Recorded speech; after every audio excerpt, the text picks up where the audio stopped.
Sir మనం చూస్తున్నాం కాంగ్రెస్ ప్రధానంగా కర్ణాటకలో ఎన్డీఏ కాంగ్రెస్ ప్రభుత్వం అధికారంలో ఉంది.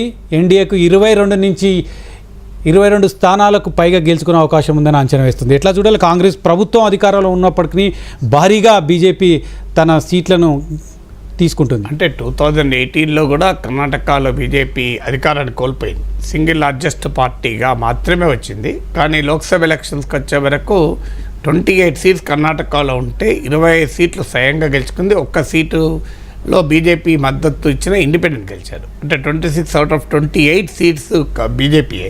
అందులో జేడీఎస్ కూడా ఇప్పుడు కలిసింది కనుక జేడీఎస్ కూడా ఒక సీట్ ఉన్నట్లుంది. అందువల్ల అప్పుడు లాస్ట్ ఎలక్షన్లో కాంగ్రెస్కి వచ్చింది ఒక్క సీటే. ఈసారి కాంగ్రెస్కు 8 నుంచి 10 వరకు గట్టి పోటీ ఇస్తుంది బీజేపీకి అన్నారు. ఇప్పుడు ఇండియా టుడే సర్వే ప్రకారం మీరు ఇస్తున్నది ఒక 4 సీట్ల వరకు కాంగ్రెస్ ఉండవచ్చు అని. బట్ అది ఒక సంస్థ సర్వే, మనం ఏమీ కంక్లూషన్కి ఇప్పుడే రాలేము. ఇది ఎగ్జిట్ పోల్స్ తప్ప ఎగ్జాక్ట్ పోల్స్ కాదు.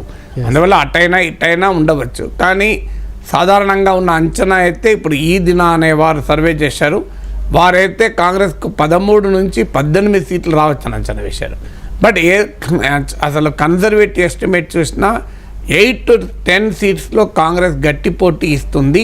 బీజేపీకి సర్ప్రైజ్ కూడా చేయవచ్చు అనే వార్తలు వచ్చాయి. చూడాలి మరి ఏ రకంగా ఉంటుందో. అంటే లాస్ట్ ఎలక్షన్స్లో బీజేపీ స్వీప్ చేసింది, అసెంబ్లీ ఎలక్షన్లు దెబ్బతిన్నా కూడా. అయితే లాస్ట్ ఎలక్షన్లో అసెంబ్లీ ఎలక్షన్లు దెబ్బతిన్నా సింగిల్ లార్జెస్ట్ పార్టీ అయింది. ఈసారి అసెంబ్లీ ఎలక్షన్స్లో బీజేపీ ఎక్కువ దెబ్బతిన్నది. సో బీజేపీ కనుక కర్ణాటకలో మళ్ళీ మోడీ ఫ్యాక్టర్ పనిచేసి అదనంగా ఎంపీ సీట్ల వరకు మళ్ళీ కాంగ్రెస్ మళ్ళీ బీజేపీ వస్తుందా అనేది చూడాలి. It is only an early exit పోల్సే. ఇంకా చాలా సంస్థలు ప్రకటించాలి, అల్టిమేట్గా ఫైనల్ రిజల్ట్స్ రావాలి కదా. తమిళనాడులో చూస్తే ఇండియా కూటమి 33 నుంచి 37 స్థానాలు, ఎన్డీఏ కూటమి కేవలం 2 నుంచి 4 స్థానాల్లోనే విజయం సాధిస్తుందని రిపబ్లిక్ టీవీ అంచనా వేసింది. తమిళనాడులో డిఎంకే కాంగ్రెస్ కలిసి పోటీ చేసింది. ఇండియా కూటమిలో డిఎంకే కూడా ఉంది. తమిళనాడు ఫలితాలు ఆశాజనకంగా కనిపిస్తున్నాయి, కర్ణాటక ఫలితాలు నిరాశాజనకంగా కనిపిస్తున్నాయి. అంటే తమిళనాడులో లాస్ట్ ఎలక్షన్స్లో కూడా మీకు ఎన్డీఏ 39కి 38 సీట్లు గెలుచుకున్నారు. ఒక్క సీటు పోయింది. సో ఈసారి కూడా డిఎంకే, కాంగ్రెస్, లెఫ్ట్ మరికొన్ని చిన్న పార్టీలు కలిపి అది ఆడ కూటమిగా ఉన్నాయి. బీజేపీ ఏడీఎంకేతో తెగదెంపులు చేసుకుని విడిగా పోటీ చేసింది కొన్ని చిన్న పార్టీలతో కలిసి. ఏడీఎంకే కూడా మరికొన్ని చిన్న పార్టీలతో కలిపి అదొక కూటమిగా ఉంది. బీజేపీ ఓటింగ్ పెరగవచ్చు కానీ సీట్లు పెరుగుతాయి అనేది క్వశ్చన్ మార్కే. ఒకవేళ పెరిగిన ఏదైనా 1 or 2 సీట్స్ తప్ప బీజేపీకి కానీ ఎన్డీఏకి కానీ అక్కడ పెద్ద స్కోప్ లేదు. ఈవెన్ మొదటి నుంచి కూడా వార్తలు వచ్చింది డిఎంకే నాయకత్వం కూటమి స్వీప్ చేస్తుంది మళ్ళీ కూడా అని. ఈవెన్ 39కు 39, 38, 37 వచ్చినా ఆశ్చర్యపడాల్సింది లేదని. ఇప్పుడు ఎగ్జిట్ పోల్స్ కూడా ఆ ఎస్టిమేట్స్కి అనుగుణంగానే ఉన్నాయి కదా. ఎస్ సార్, రిపబ్లిక్ టీవీ అంచనా వేస్తుంది ఎగ్జిట్ పోల్ ఫలితాలకు సంబంధించి దేశవ్యాప్తంగా 359 స్థానాల్లో ఎన్డీఏ కూటమి విజయం సాధిస్తుంది. ఇండియా కూటమి కేవలం 159 స్థానాలకే పరిమితం అవుతుంది చెప్తున్నారు. రిపబ్లిక్ మ్యాట్రిక్ కూడా దాదాపు అదే రకంగా అంచనా వేసింది, ఒక 5-10 స్థానాలు మినహాయిస్తే. దేశవ్యాప్తంగా ఇక బీజేపీ అధికారంలోకి వస్తుందని 1-2 సర్వేలు ఆల్రెడీ స్టార్ట్ చేసాయి, మళ్ళీ బీజేపీ ఎన్డీఏ కూటమి అధికారంలోకి వస్తుందని. నిజానికి అదే వాతావరణం కనిపిస్తుందా?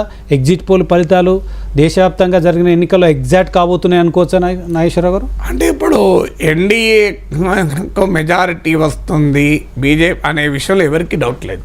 ఈవెన్ ఆ మొదటి నుంచి కూడా ప్రీ పోల్ సర్వేలు కానీ ఈ ఎగ్జిట్ పోల్స్ కూడా అవసరం లేదు. గ్రౌండ్ లెవెల్కి వెళ్ళిన కామెంటేటర్స్ కానీ ఎవరు కూడా ఇండియా కూటమి పవర్లోకి వస్తుందని ఎవరు చెప్పలే. ఆ మాటకొస్తే తెలంగాణ సీఎం రేవంత్ రెడ్డి బీజేపీకి 220 వస్తాయి అన్నాడు. కేసీఆర్ కూడా 220 అన్నారు. అంటే వాళ్ళన్న లెక్క ప్రకారం కూడా బీజేపీ రావాలి కదా.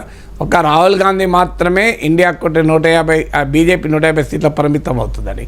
సో అనుమానం లేదు బీజేపీ అధికారంలోకి వస్తుందని యూనివర్సల్గా వ్యక్తమైన ఒపీనియన్. నేనే చాలాసార్లు గత 3 నెలలుగా చెప్తూనే ఉన్నాను ఇది.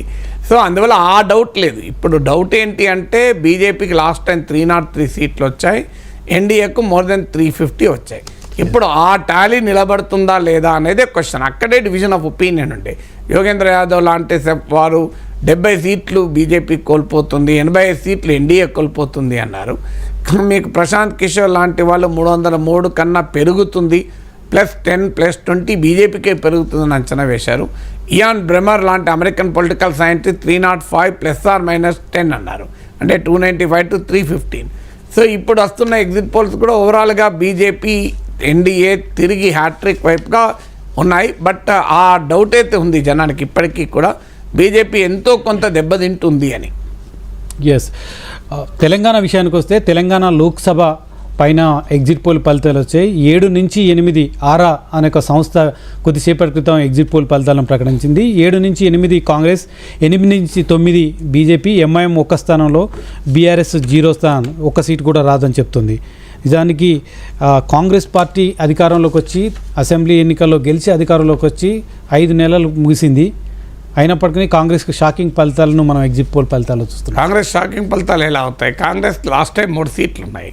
మీరు లోక్సభ అధికారంలోకి వచ్చింది అసెంబ్లీ ఎలక్షన్లకు, లోక్సభ ఎలక్షన్లకు బీజేపీ పర్ఫార్మెన్స్కు ఎప్పుడూ పోలికుండదు. మీరు లాస్ట్ టైం తెలంగాణలో అసెంబ్లీ ఎన్నికల్లో 7% ఓటింగ్ వచ్చింది, 1 సీట్ వచ్చింది. లోక్సభ ఎలక్షన్లో 20% ఓటింగ్ వచ్చి 4 సీట్లు వచ్చింది. లాస్ట్ టైమే, ఇప్పుడు కాదు కదా. కర్ణాటకలో అసెంబ్లీ ఎలక్షన్లో ఓడిపోయింది. లోక్సభ ఎలక్షన్లో 26 out of 28 సీట్స్ వచ్చాయి. రాజస్థాన్, మధ్యప్రదేశ్, ఛత్తీస్గఢ్ 3 రాష్ట్రాల్లో అసెంబ్లీ ఎన్నికల్లో బీజేపీ ఓడిపోయింది. ఎలక్షన్కి వచ్చే వరకు స్వీప్ చేసింది. రాజస్థాన్లో 25 వచ్చాయి. మిగతా 65, 3 రాష్ట్రాలకు 65 సీట్లుంటే 60కి పైగా వచ్చాయి. మీకు ఒరిస్సాలో అసెంబ్లీ ఎన్నికల కన్నా లోక్సభ ఎన్నికల్లో 6% బీజేపీకి ఎక్కువ ఓటింగ్ వచ్చింది. అందువల్ల ఈ ట్రెండ్ మొదటి నుంచి కూడా ఉంది, ఇవాళే కాదు కదా. అందువల్ల షాకింగ్ ఫలితాలను ఎలా అనగలం? కాంగ్రెస్కి అసలు ఇంకా ఆనందించే ఫలితాలు. లాస్ట్ టైం 3 వచ్చాయి, ఇప్పుడు 7, 8 అని ఈ ఎగ్జిట్ పోల్సే చెప్తున్నాయి. 7 సీట్లు ఎట్టి పరిస్థితుల్లో వస్తాయని అంచనా. సో ఇక అక్కడ నుంచి ఎన్నైనా పెరగవచ్చు, 1, 2, 3, 4, 5. అది depends on Congress versus BJP ఉంటుంది. మొదటి నుంచి కూడా బీఆర్ఎస్కు 1 సీటు కూడా 0 to 1 అనుకున్నారు. ఏమైనా వస్తే మెదక్ రావచ్చని, సికింద్రాబాద్ లాంటి సీట్లలో కొంత పోటీ ఇస్తుందన్నారు. అందువల్ల ఇది ఎక్స్పెక్టెడ్ లైన్. మీకు బీజేపీకి 4-5 సీట్లు గ్యారంటీ, ఆ పైన ఇక అది 5-6 సీట్లలో గట్టి పోటీ ఇస్తుందని. ఇప్పుడు ఆ గట్టి పోటీ ఇచ్చే సీట్లు కనుక బీజేపీకి టిల్ట్ అయితే, ఎందుకంటే కాంగ్రెస్ పార్టీకి దెబ్బతినడం కాదు, బీజేపీకి సహజంగానే లోక్సభ ఎలక్షన్లు ఎక్కువ వస్తాయి. అందులో బీఆర్ఎస్ ఓటు బాగా దెబ్బతింది. బీఆర్ఎస్కు లాస్ట్ ఎలక్షన్లో 37% ఓటింగ్ వచ్చింది, 39% కాంగ్రెస్కి వస్తే. ఈసారి నా అంచనా బీఆర్ఎస్ ఓటింగ్ 20-25% మధ్యలో ఉండొచ్చు. సో వర్స్ట్ కేస్ సినారియోలో 20 లేదంటే 25. అంటే ఆ ఓటింగ్ అంతా ఎక్కడికి పోవాలి? బీజేపీకి పోయింది కదా. So BJP is clearly benefiting at the cost of BRS. అలాగే కాంగ్రెస్కు బహుశా తన ఓటింగ్ నిలుపుకోవచ్చు. కాదంటే లోక్సభ ఎలక్షన్స్ కనుక, అసెంబ్లీ ఎన్నికల కోసం కనుక తేడా ఉంటుంది కనుక ఏమైనా 1 or 2% దెబ్బతింటే దెబ్బతినొచ్చేమో. కానీ ఇక్కడ దెబ్బతింటున్నది బీఆర్ఎస్, కాంగ్రెస్ కాదు కదా. షాక్ కావాల్సింది బీఆర్ఎస్, కాంగ్రెస్ కాదు. ఓకే, బీజేపీకి క్రాస్ ఓటింగ్ జరిగింది, బీఆర్ఎస్ నుంచి పెద్ద ఎత్తున అనుకోవచ్చు. ఇప్పుడు ఫలితాలు చూస్తుంటే, అంచనా వేస్తున్న ఫలితాలు చూస్తుంటే 0 ఫలితాలు రికార్డ్ చేస్తుంది బీఆర్ఎస్. సో క్రాస్ ఓటింగ్ భారీగా జరిగింది అనుకోవచ్చా? అంటే ఈ ఎగ్జిట్ పోల్ నిజమైనా కాకపోయినా నాకున్న అంచనా ఖచ్చితంగా బీఆర్ఎస్ నుంచి cross voting, BJP cross voting అన్నారు దాన్ని. బీఆర్ఎస్ నుంచి ఓట్ షిఫ్ట్ అంటారు. క్రాస్ ఓటింగ్ అంటే బీఆర్ఎస్కి వేయాల్సిన వాళ్ళు అసెంబ్లీ ఎన్నికలకు ఒకరు, లోక్సభ ఎన్నికలకు ఒకరికి వేస్తే క్రాస్ ఓటింగ్ అంటారు. ఈ ఓటు షిఫ్ట్ క్లియర్గా జరుగుతుంది. ఎందుకంటే బీఆర్ఎస్కు నరేటివ్ లేదు. ఇప్పుడు పార్లమెంట్ ఎన్నికలకు వచ్చేవరకు ఏంటంటే బీఆర్ఎస్కి ఎందుకు ఓటేయాలి? మోడీ కావాలనుకున్న వాళ్ళు బీజేపీ కోటేస్తారు, మోడీ వద్దనుకున్న వాళ్ళు ఇండియా కూటమి కాంగ్రెస్ కోటేస్తారు. బీఆర్ఎస్కు దేని కొరకు ఓటేయాలి? అందువల్ల BRS has no political narrative. అందుకే తెలంగాణ ఇంట్రెస్ట్లు కాపాడాలంటే బీఆర్ఎస్ ఎంపీలు ఉండాలి. ఇలాంటివి ఎన్ని చెప్పినా కూడా అది ఆచరణలో జనం ఎక్కిపోలే. రెండవది ఏంటి అంటే కాంగ్రెస్ను ఓడించాలి అనుకున్న బీఆర్ఎస్ ఓటర్లు కూడా ఈసారి బీజేపీకి ఓటేశారు. మీరు ఈవెన్ బీఆర్ఎస్ నాయకులు కూడా చాలా చోట్ల బీజేపీకి ఓటేయమని చెప్పారు. కారణం ఏంటంటే రాబోయేవి సెప్టెంబర్ అక్టోబర్లో స్థానిక సంస్థల ఎన్నికలు ఉన్నాయి. బీఆర్ఎస్ నేతల అభిప్రాయం ఏంటంటే ఓడిపోయిన ఎమ్మెల్యేలు కూడా కాంగ్రెస్ ఎట్టి పరిస్థితుల్లో గెలవకూడదు. కాంగ్రెస్ గెలిస్తే రేపు లోకల్ బాడీస్లో కూడా ఇబ్బంది అవుతుంది. బీజేపీ గెలిచినా అది పార్లమెంట్ ఎన్నికలకు పరిమితం అవుతుంది. బీజేపీకి లోకల్ లీడర్షిప్ లేదు. అందువల్ల బీజేపీ పార్లమెంట్ ఎన్నికల్లో గెలిచినా ప్రమాదం ఉండదు అని బీజేపీ లోకల్ లీడర్షిప్ భావించింది, బీఆర్ఎస్ లోకల్ లీడర్షిప్ భావించింది. అందువల్ల కాంగ్రెస్ను ఓడించగలిగే శక్తి బీజేపీకి ఉన్న చోటల్లా బీఆర్ఎస్ ఓటరే కాదు, బీఆర్ఎస్ లీడర్లు కూడా బీజేపీ కోటేమని చెప్పారు. ఎస్, మనకు ఆంధ్రప్రదేశ్కి సంబంధించి మొదటి ఎగ్జిట్ పోల్ ఫలితం వచ్చింది. పార్థదాస్ ఎగ్జిట్ పోల్ ఫలితం మనం స్క్రీన్ మీద చూస్తున్నాం. వైసీపీ 110 నుంచి 120 స్థానాల్లో గెలుపొందబోతుంది. అదేవిధంగా టీడీపీ కూటమి 55 నుంచి 65 స్థానాల్లో గెలుచుకుంటుంది అని ప్రకటించింది. పార్థదాస్ ఎగ్జిట్ పోల్స్ గత కొంతకాలంగా పార్థదాస్ ఎగ్జిట్ పోల్స్ చూస్తున్నాం. వైసీపీ అధికారంలోకి వస్తుందనేది పార్థదాస్ ఎగ్జిట్ పోల్ని బట్టి చూస్తే మనకు అర్థమైపోతుంది. 110 నుంచి 120 స్థానాల్లో వైసీపీ, 55 నుంచి 65 స్థానాల్లో టీడీపీ, జనసేన, బీజేపీ కూటమి విజయం సాధించబోతుందని చెప్తున్నారు. సో పార్థదాస్ ఎగ్జిట్ పోల్స్ని మనం చూస్తున్నాం. ఏపీ అసెంబ్లీ ఎన్నికలకు సంబంధించి పార్థదాస్ ఎగ్జిట్ పోల్స్ 110 నుంచి 120 స్థానాల్లో వైసీపీ, 55 నుంచి 65 స్థానాల్లో టీడీపీ కూటమి విజయం సాధించబోతుందని చెప్పారు. నాగేశ్వరరావు గారు, వైసీపీ అధికారంలోకి వస్తుందని మొదటి ఎగ్జిట్ పోల్ ఫలితం పార్థదాస్కి సంబంధించిన ఎగ్జిట్ పోల్స్ మనకు ముందు చూస్తున్నాం.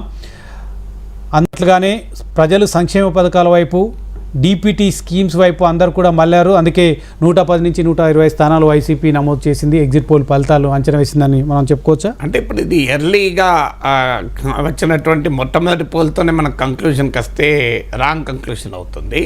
ఎందుకంటే ఇంకా ఎగ్జిట్ పోల్ రావాలి, అసలు ఎగ్జాక్ట్ పోల్స్ రిజల్ట్స్ కావాలి. బట్ ఒకవేళ ఇదే నిజమైతే చాలా క్లియర్గా జగన్మోహన్ రెడ్డి చెప్పిన క్లాస్ వార్ సిద్ధాంతం పనిచేసినట్లు లెక్క. అంటే పేదలంతా నా వైపు ఉన్నారు, పెత్తందారులంతా అటువైపు ఉన్నారు అని జగన్మోహన్ రెడ్డి ఏ నరేటివ్ అయితే చెప్పాడో ఆ నరేటివ్ నిజం అవుతుంది అనుకోవాలి. ఇదే నిజమైతే, ఇది నిజమవుతో లేదో నాకు కూడా తెలియదు, నేను చెప్పలేను. ఎందుకంటే too early to come to any conclusion. But డెఫినెట్గా ఇది ఒకవేళ ఎగ్జిట్ పోల్లో ఇప్పుడు వచ్చిన ఒక్క ఎగ్జిట్ పోల్ ఇండికేషన్ ఇస్తే ఇది ఒక సీరియస్ చర్చ జరుగుతుంది. ఎందుకంటే జనరల్ టాక్, పబ్లిక్ పర్సెప్షన్ అంతా కూటమి గెలుస్తుంది అని ఉండే. కారణం ఏంటంటే కూటమికి ఉన్న సెక్షన్స్ చాలా వోకల్ సెక్షన్స్. ప్రభుత్వ ఉద్యోగులు, చదువుకున్న వాళ్ళు, మధ్యతరగతి, upper caste, upper class, urban, youth. అందువల్ల వీళ్ళు మీడియాలో చాలా పెద్ద ఎత్తున ప్రచారం చేయగలిగారు. అంటే సిగ్నల్ ఏది, నాయిస్ ఏది అంటారు కమ్యూనికేషన్లో. ఆ సిగ్నల్ నాయిస్ మింగేసింది. దానివల్ల ఏంటంటే అంతా వాతావరణం అంతా టీడీపీ అనే వాతావరణం క్రియేట్ అయింది. అయితే వైసీపీ వాళ్ళు మొదటి నుంచి చెప్తున్నారు ఇదంతా అడావుడే తప్ప అల్టిమేట్గా మేమే గెలుస్తామని. సో ఎందుకంటే వైసీపీకి ఉన్న వాళ్ళంతా పూరర్ సెక్షన్స్, సామాజికంగా అణగారిన వర్గాలు, ఆ గ్రామీణ ప్రాంత ప్రజలు. వారు కంపారిటివ్లీ మీడియాలో, సోషల్ మీడియా అంత యాక్టివ్ ఉండరు. అందువల్ల హైప్ వర్సెస్ రియాలిటీ అనే చర్చ నడిచింది. ఈ ఎగ్జిట్ పోల్ నిజమైతే మరి హైప్ ఆ చర్చ నిజం అనుకోవాలి, లేదా ఇంకా తెలియదు కూడా మనకి ఇప్పటికీ still yet to conclude. Yes, మీరు చెప్పినట్టు ఓకల్ సెక్షన్ కానీ ఇతర వర్గాలు కానీ కూటమి అధికారంలోకి వస్తుందని చాలామంది ప్రచారం చేశారు. వైసీపీ అధికారంలోకి వస్తుందన్న భావన కన్నా కూటమి అధికారంలోకి వస్తున్న భావనను ముందుకు తీసుకునే ప్రయత్నం చేశారు. ప్రధానంగా ప్రతిపక్షాలు ప్రతికూల అంశాలు, వైసీపీ ప్రతికూల అంశాలు ల్యాండ్ టైటిలింగ్ యాక్ట్ని ముందుకు తీసుకొచ్చారు. ల్యాండ్ టైటిలింగ్ యాక్ట్ ఒక ఉరితాడు కాబోతుంది వైసీపీకి అని చెప్పారు. అదేవిధంగా ఎంప్లాయీస్కి సంబంధించిన ఎంప్లాయీస్ అంతా వ్యతిరేకంగా ఉన్నారు, ఎంప్లాయీస్ అంతా నెగిటివ్ ఓటేశారని చెప్తాను. ట్యాక్స్ పేయర్స్ కూడా వ్యతిరేకంగా ఉన్నారు చెప్పారు. Mid class, upper middle class కూడా ఆ వర్గాల్లో తీవ్ర వ్యతిరేకత ఉందని చెప్పారు. కమ్మ, కాపులో ఒక సామాజిక వర్గాలు మెజారిటీగా టీడీపీ కూటమి వైపు ఉన్నాయని చెప్పారు. రాజధాని ఏర్పాటులో గందరగోళం, లిక్కర్ పాలసీ, సొంత బ్రాండ్, ఇసుక పాలసీ, ఇవన్నీ కూడా వైసీపీకి ప్రతికూల అంశాలని ప్రచారం చేశారు. కానీ ఎగ్జిట్ పోల్ ఫలితాలు చూస్తుంటే మనకు మొదటి ఎగ్జిట్ పోల్ ఫలితం వచ్చినప్పటికీ అనేక సంస్థలు అంతకుముందు కూడా కొన్ని సంస్థలు చేసిన ఫలితాలు చూసినాయి. వైసీపీకి అనుకూలంగా రావడాన్ని ఎట్లా చూడాలి? అంటే ఇక లెట్స్ వెయిట్. ఇప్పుడు ఇంతకుముందు వచ్చినాయి మీరు అన్నట్లు వైసీపీ అనుకూలం అవన్నీ కూడా అన్అఫీషియల్, అనధికారికంగా మీలాంటి వాళ్ళకు, నాలాంటి వాళ్ళకు, జర్నలిస్టులకు వచ్చిన సమాచారం. దాని ఆధారంగా మనం చెప్పలేము.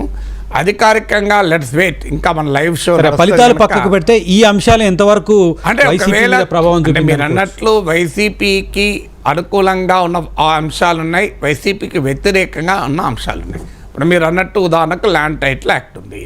ల్యాండ్ టైటిల్ యాక్ట్ కనుక ఒకవేళ ఇప్పుడు వైసీపీ గెలిస్తే land title act urban upper class, middle class వరకు మాత్రమే పోయింది తప్ప గ్రామాల్లో ఎవడు భయపడలేదు.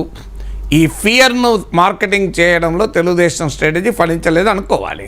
ఎందుకంటే దిగువ వర్గాలకు, కింది వర్గాలకు అది పెద్దగా కాలేదు. ఎందుకంటే ప్రాపర్టీ ట్రాన్సాక్షన్స్ రెగ్యులర్గా చేసే వాళ్ళకు ఈ ల్యాండ్ టైటిల్తో సంబంధం, మిగతా వాళ్ళకి సంబంధం ఉండదు కదా. సో భూమి లేని వాడికి భూమి చట్టంతో ఏం సంబంధం?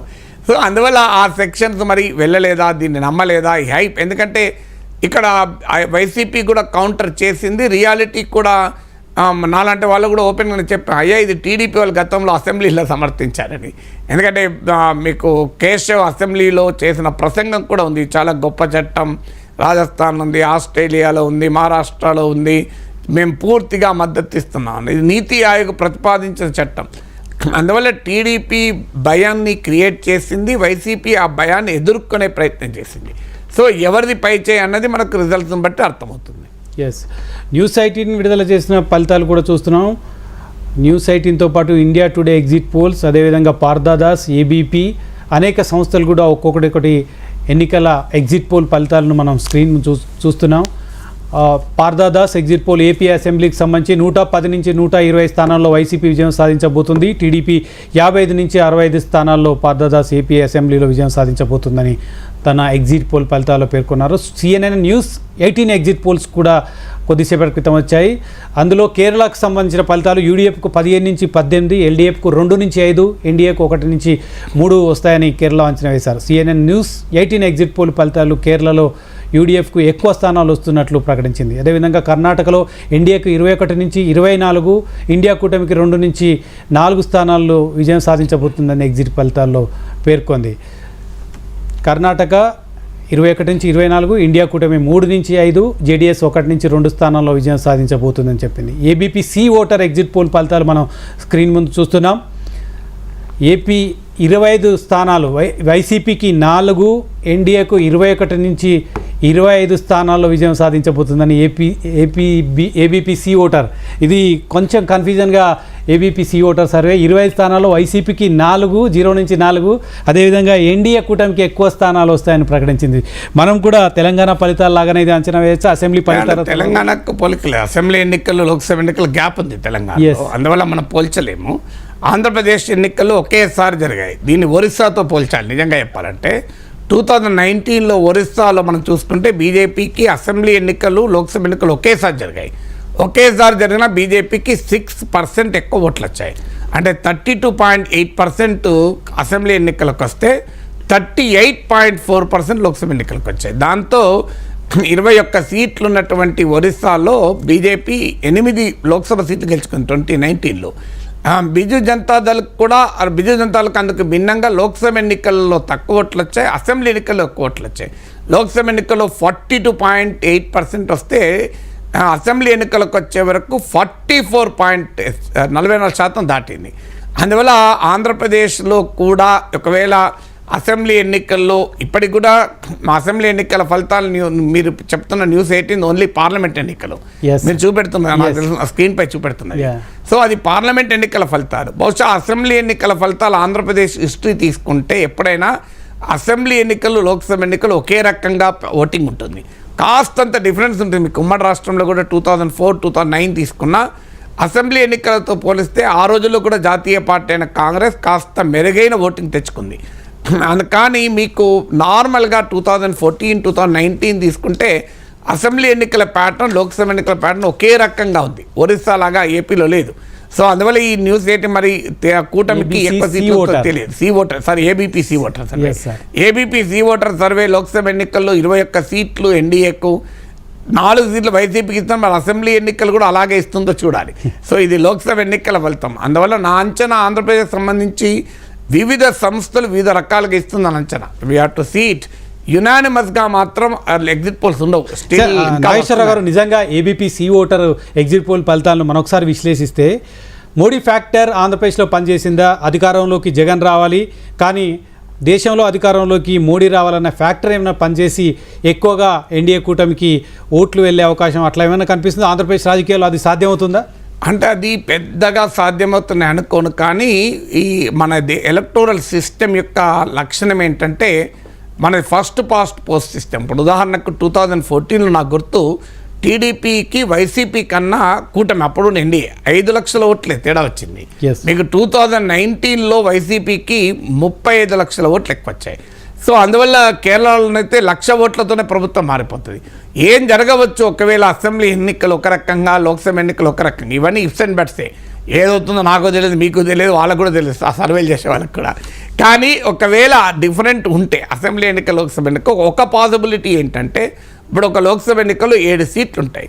7 ఉదాహరణకు ఒక పార్టీ 5 సీట్లలో 1000-2000 ఓట్లతో గెలుస్తుంది. అంటే అరౌండ్ ఒక 5 నుంచి 10,000 ఓట్లు ఎక్కువ ఉంటాయి. ఒక్క అసెంబ్లీ సెగ్మెంట్లో కనుక పార్లమెంట్ ఎన్నికలకు వచ్చే వరకు ఇంకో పార్టీకి 20,000 ఓట్లు వచ్చాయనుకోండి మెజార్టీ, కథ లోక్సభ సీట్ గెలిచిపోతారు. అరిథమెటిక్ పాసిబిలిటీ, మ్యాథమెటికల్ పాసిబిలిటీని కొట్టిపారేయలేం. నాగేశ్వరరావు గారు, పార్థదాస్తో పాటు ఆరా ఎగ్జిట్ పోల్ ఫలితాలు మనం స్క్రీన్ మీద చూస్తున్నాం. ఆంధ్రప్రదేశ్ ఎన్నికలకు సంబంధించి ఆంధ్రప్రదేశ్లో 94 నుంచి 104 స్థానాలు వైసీపీ గెలుపొందే అవకాశం ఉంది. టీడీపీ కూటమి 71 నుంచి 81 స్థానాల్లో విజయం సాధించే అవకాశం ఉందని ఆరా ఎగ్జిట్ పోల్ ఫలితాలు వెల్లడించింది కొద్దిసేపటి క్రితం. ఆంధ్రప్రదేశ్ వేదికగానే ఆరా ఎగ్జిట్ పోల్ ఫలితాలు మనం చూస్తున్నాం. 94 నుంచి 104 స్థానాల్లో వైసీపీ విజయం సాధించారు. ఇది రెండవ ఎగ్జిట్ పోల్ ఫలితం. ఒకటి పార్థదాస్ ఆల్రెడీ వైసీపీ అధికారంలోకి వస్తుందని తన ఎగ్జిట్ పోల్ ఫలితాలు అంచనా వేశారు. ఇప్పుడు ఆరా ఎగ్జిట్ పోల్ ఫలితాలు కూడా అదేవిధంగా కనిపిస్తున్నాయి. 94 నుంచి 104 స్థానాల్లో వైసీపీ విజయం సాధించబోతుంది. టీడీపీ కూటమి 71 నుంచి 81 స్థానాలకు పరిమితం అవుతుందని ఆరా ఎగ్జిట్ పోల్ ఫలితాలు అంచనా వేసింది. ఇవి నిజమయ్యే అవకాశం ఉందా? ఒకటొకటిగా ఫలితాలు ఆంధ్రప్రదేశ్ రాజకీయాలపైన, ఆంధ్రప్రదేశ్ ఎన్నికలకు సంబంధించి మనకు క్లియర్ కట్గా ఫలితాలు, అంచనాలు, ఎగ్జిట్ పోల్ ఫలితాలు ఎగ్జాక్ట్ అయ్యే అవకాశం ఉందనిపిస్తుందా? అంటే ఎగ్జాక్ట్ అవుతుందా కాదా అనే స్పెక్యులేషన్లకు నేను వెళ్ళను. ఎందుకంటే ఆయన వెంటనే కండువాలు కప్పేస్తున్నారు ఆంధ్రప్రదేశ్లో. వాస్తవంగా తెలంగాణలో నేను అక్యురేట్ ఎస్టిమేట్ ఇచ్చాను, 66 సీట్లు వస్తాయన్నాను, 65 వచ్చాయి. ఆంధ్రప్రదేశ్లో ఈసారి నా ఎస్టిమేషన్ ఇవ్వలేదు కూడా. I prefer not to give. ఎందుకంటే మన నిజాయితీగా చెప్పిన ఒక అంచనా రైట్ కావచ్చు, రాంగ్ కావచ్చు. ఇప్పుడు వీళ్ళు చెప్పినా కూడా రైట్ కావాలని రూల్ ఏం లేదు కదా. కానీ ఆ అంచనా అనుకోరు, మనకేదో ఆసక్తి ఉండి చెప్తున్నాం అనుకుంటున్నారు. ఎందుకని చెప్పి వదిలేశాను. కానీ అంటే ఇది జరిగితే ఏంటి, ఇప్పుడు 2 సంస్థలు వచ్చాయి. కానీ మీకు ఏబీపీ ఓటరం కంప్లీట్ రివర్స్ ఉంది. మీరు గమనిస్తే ఏబీపీ ఓటరం 21 పార్లమెంటు సీట్లు టీడీపీకే ఇచ్చారు, ఎన్డీఏకి ఇచ్చారు. సో అది అసెంబ్లీ ఎన్నికలకు మరి రిఫ్లెక్ట్ అవుతుందా? నార్మల్గా అయితే అంత గ్యాప్ అసెంబ్లీ ఎన్నికలకు, లోక్సభ ఎన్నికలకు ఉండదు మన రాష్ట్రంలో, ఆంధ్రప్రదేశ్కి వచ్చే వరకు. అందువల్ల ఒకటే పాసిబిలిటీ, ఇప్పుడు మీకు పార్థదాస్ కానీ ఆరా కానీ ఇచ్చిన సర్వేలు నిజమైతే ఒకటి అనుకోవాలి, టీడీపీ వాళ్ళు హడావుడు ఎక్కువ చేశారు. కానీ రియాలిటీ వైసీపీ ఓటర్లు కామ్గా గుమ్మనంగా ఉన్నారు, టీడీపీ ఓటర్లు హల్చల్ చేశారని. ఇప్పుడు మీకు 2018లో తెలంగాణలో కూడా మహాకూటమి, టీడీపీ భాగమైన మహాకూటమి చాలా హల్చల్ చేసి 60 లగడబాబు రాజగోపాల్ లాంటి వాళ్ళు 65 సీట్లు వస్తాయి ఇది మహాకూటమి అని చెప్తే చాలామంది అయిపోయింది, బీఆర్ఎస్ ఓడిపోయింది అనుకున్నారు. బీఆర్ఎస్ 88 సీట్లతో గెలిచింది. మన తెలంగాణ అసెంబ్లీ ఎలక్షన్లో తెలంగాణ కమ్మ సంఘం వాళ్ళు మీటింగ్లు పెట్టి మేము కాంగ్రెస్ కోటేస్తున్నాం, తెలుగుదేశం సోషల్ మీడియాలో రేవంత్ రెడ్డిని మామూలుగా ప్రమోట్ చేయలే. ఏం జరిగింది, ఆఖరికి సీమాంధ్ర ప్రజలు ఎక్కువగా ఉన్న, ఈవెన్ కమ్మ సామాజిక వర్గం ఎక్కువగా ఉన్న కూగడపల్లి, షేర్లింగంపల్లి, కుత్బుల్లాపూర్ ఈ ప్రాంతాల్లో కూడా కాంగ్రెస్ గెలవలే, బీఆర్ఎస్ గెలిచింది. అందువల్ల హైప్ రియాలిటీల మధ్య తేడా ఉంటే ఈ రిజల్ట్ రావాలి. కానీ 15 లక్షల మంది ఓటర్లు గంపగుత్తగా ఆంధ్రప్రదేశ్కి వెళ్ళి ఓటు చేశారు. ఇదే హైదరాబాద్కు సంబంధించిన ఓటర్లు కాంగ్రెస్ పార్టీని ఓడించారని అసెంబ్లీ ఎన్నికల్లో చెప్పుకున్న ఈ ఓటర్లే 15 లక్షల మందికి పైగా ఒక జాతరకు వెళ్ళినట్టు, ఒక సంక్రాంతి పండుగకు ఆంధ్రాకు వెళ్ళినట్టు వెళ్ళి ఓట్లు వేశారు. వీళ్ళంతా ఎటువైపు వేశారు అనుకోవచ్చు. ఎందుకు వేస్తానండి అంటే హైదరాబాద్లో ఆంధ్ర ఓటర్లు అందరూ ఏదో ఒక పార్టీ గంపగుత్త తీసుకుందా? సో హైదరాబాద్లో ఉన్న ఆంధ్ర ఓటర్లు అన్ని కులాల వాళ్ళు ఉంటారు, అన్ని పార్టీల వాళ్ళు ఉంటారు, అందరూ ఉంటారు కదా. అదొక రాంగ్ నోషన్. ఆంధ్రప్రదేశ్, హైదరాబాద్ నుంచి ఆంధ్రప్రదేశ్కి వెళ్ళే వాళ్ళంతా టీడీపీ కొరకే వెళ్తున్నారని ఎలా అనుకోగలం? అదొక తీసుకొచ్చారు అట్లా ఫీలింగ్. అట్లా జగన్ అభిమానులు ఉంటారు, చంద్రబాబు అభిమానులు ఉంటారు కదా, కమ్మాలు ఉంటారు, రెడ్లు ఉంటారు కదా, అన్ని కులాల వాళ్ళు ఉంటారు కదా. ఒకటే కులం వాళ్ళు, ఒకే పార్టీ వాళ్ళు ఎందుకుంటారు హైదరాబాద్లో? అదొక రాంగ్ నోషన్. అదే జరిగి ఉంటే కాంగ్రెస్ పార్టీ మరి గెలవాలి కదా. ఇప్పుడు తెలుగుదేశం పార్టీ పోటీ చేయలేదు తెలంగాణలో. తెలుగుదేశం పార్టీ అందరికీ తెలుసు, తెలంగాణ అసెంబ్లీ ఎన్నికల్లో క్లియర్గా కాంగ్రెస్ పార్టీ వైపు ముఖ్యంగా రేవంత్ రెడ్డి నాయకత్వంలో ఉన్నారు కనుక అనుకూలంగా ఉన్నారు. మీరు తెలుగుదేశం సోషల్ మీడియా చూస్తే అర్థమవుతుంది నాకు రేవంత్ రెడ్డికి అనుకూలంగా ఎలా ఉన్నారు. కానీ ఏం జరిగింది, రాలే కదా జిహెచ్ఎంసీ పరిధిలో. అందువల్ల ప్రజల ఓట్లు వేరు, పొలిటికల్ హైప్ వేరు కదా.